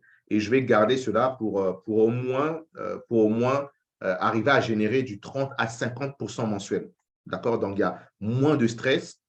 Je connais ce que on sait ce qu'on peut éventuellement faire et ce qui me manquait, c'était quelqu'un à mes côtés. Donc, depuis maintenant pratiquement une semaine, je travaille avec cette personne et j'ai trouvé ce qu'il en est. Et aujourd'hui, on a des outils qui sont plutôt intéressants. J'attends juste maintenant le feu vert de Fineandy et vous allez avoir tous nos éléments. On va vous dire comment éventuellement les relier et après, vous faites ce que vous voulez et votre portefeuille spot une fois de plus, les capitaux sont bien sur vos comptes, que ce soit clair et net. Vous n'avez rien à faire. C'est la plateforme chaque semaine qui nous donne les 30% sur les bénéfices. Ça veut dire que si je te génère, je ne sais pas moi, 150 €, Romain, bah, je prends 30% de 150 €. Bon, vous multipliez par 100, par 300, par 400. Vous voyez ce que ça veut faire? Donc, du coup, ça m'incite à aller chercher de la rentabilité tout en sécurisant le capital des gens. D'accord? Voilà pourquoi on en est là. BitGet, on a testé, c'était un petit peu compliqué, même si on a gagné au départ, on sait que les liquidations, c'est chiant, mais là, on tient plutôt quelque chose. On tient plutôt quelque chose. Donc, sachez ce que serait avant mai, tout sera mis en place pour que éventuellement on commence ce copy trading sur spot très, très, très rapidement. Après, le reste, utiliser les futurs, hein, éventuellement, les futurs pour générer. Ça veut dire que si on est en train de réfléchir, s'il faut qu'on fasse aussi du futur, ça serait peut-être et seulement si des gens sont déjà sur spot qui génèrent déjà des profits, qu'on peut leur donner l'autorisation, chose qu'on peut faire sur Finandi, où on peut décider qui va nous rejoindre, contrairement à BitGet ou Bybit, où tout le monde peut nous rejoindre parce que les plateformes mettent en scène éventuellement les meilleurs traders. Et c'est cette situation. Parce qu'à un moment donné, sur BitGet, je m'appelle très bien, la GEM était top, il était vraiment les premiers, on se rappelle, c'est même pas quelque chose. Hein. Et là, malheureusement, les gens qui ne comprenaient pas ma stratégie rentraient et je les voyais que ces gens perdaient. Donc, ce n'est pas agréable quand quelqu'un veut faire du copy trading qui ne comprend pas comment les traders maîtres entrent. Et malheureusement, sur BitGet ou Bybit, on n'avait pas la possibilité de choisir qui nous rejoint. Non, c'est ouvert. Quand vous êtes bon, BitGet, Bybit vous met en classement pour que les autres permettent. C'est normal, je comprends leur politique. Okay, c'est du volume. Et c'est ça que je n'ai pas vraiment apprécié. Et Finandi, j'apprécie bien. Donc, ça veut dire que ceux qui vont rejoindre futur Finandi, c'est ceux qui sont déjà sur spot, qui sécurisent déjà les gains, qui comprennent, parce que le but, ce n'est pas vraiment de faire perdre de l'argent, mais c'est de tenter des trucs pour gagner plus. Si ça se passe bien, tant mieux. Si ça se passe mal, ce n'est pas grave. On a encore de l'argent qui tourne sur spot. Je ne sais pas si vous comprenez un petit peu la logique, mais on va commencer d'abord sur spot et on va progresser au fur et à mesure parce qu'on a appris de toutes nos erreurs. Okay? Et tout ça, c'est parce qu'on est en train de se préparer éventuellement sur le bull run qui est en train d'arriver en 2024. Et je crois que nous sommes en mars. Bon, moi, le mois de février est déjà fini et nous sommes plutôt bien positionnés. Bon, on me dit qu'on est le 25, je sais. Je suis pas encore Alzheimer. J'ai anticipé juste. Bien, donc ceci dit, s'il n'y a plus d'autres questions, je crois qu'éventuellement, on va essayer de clôturer cette session. Ces sessions de samedi seront un petit peu ouvertes pour tout le monde. Et pour ceux qui vont vouloir éventuellement se renseigner sur les algos, se renseigner sur la GM, que ce soit sur Telegram ou Discord, ils ont nos contacts, ils pourront nous contacter en inbox. Et pour les académiciens, on se dit à mercredi prochain et bonne fin de week-end à tout le monde. Et ciao, ciao. Merci. Allez, bye bye. Merci.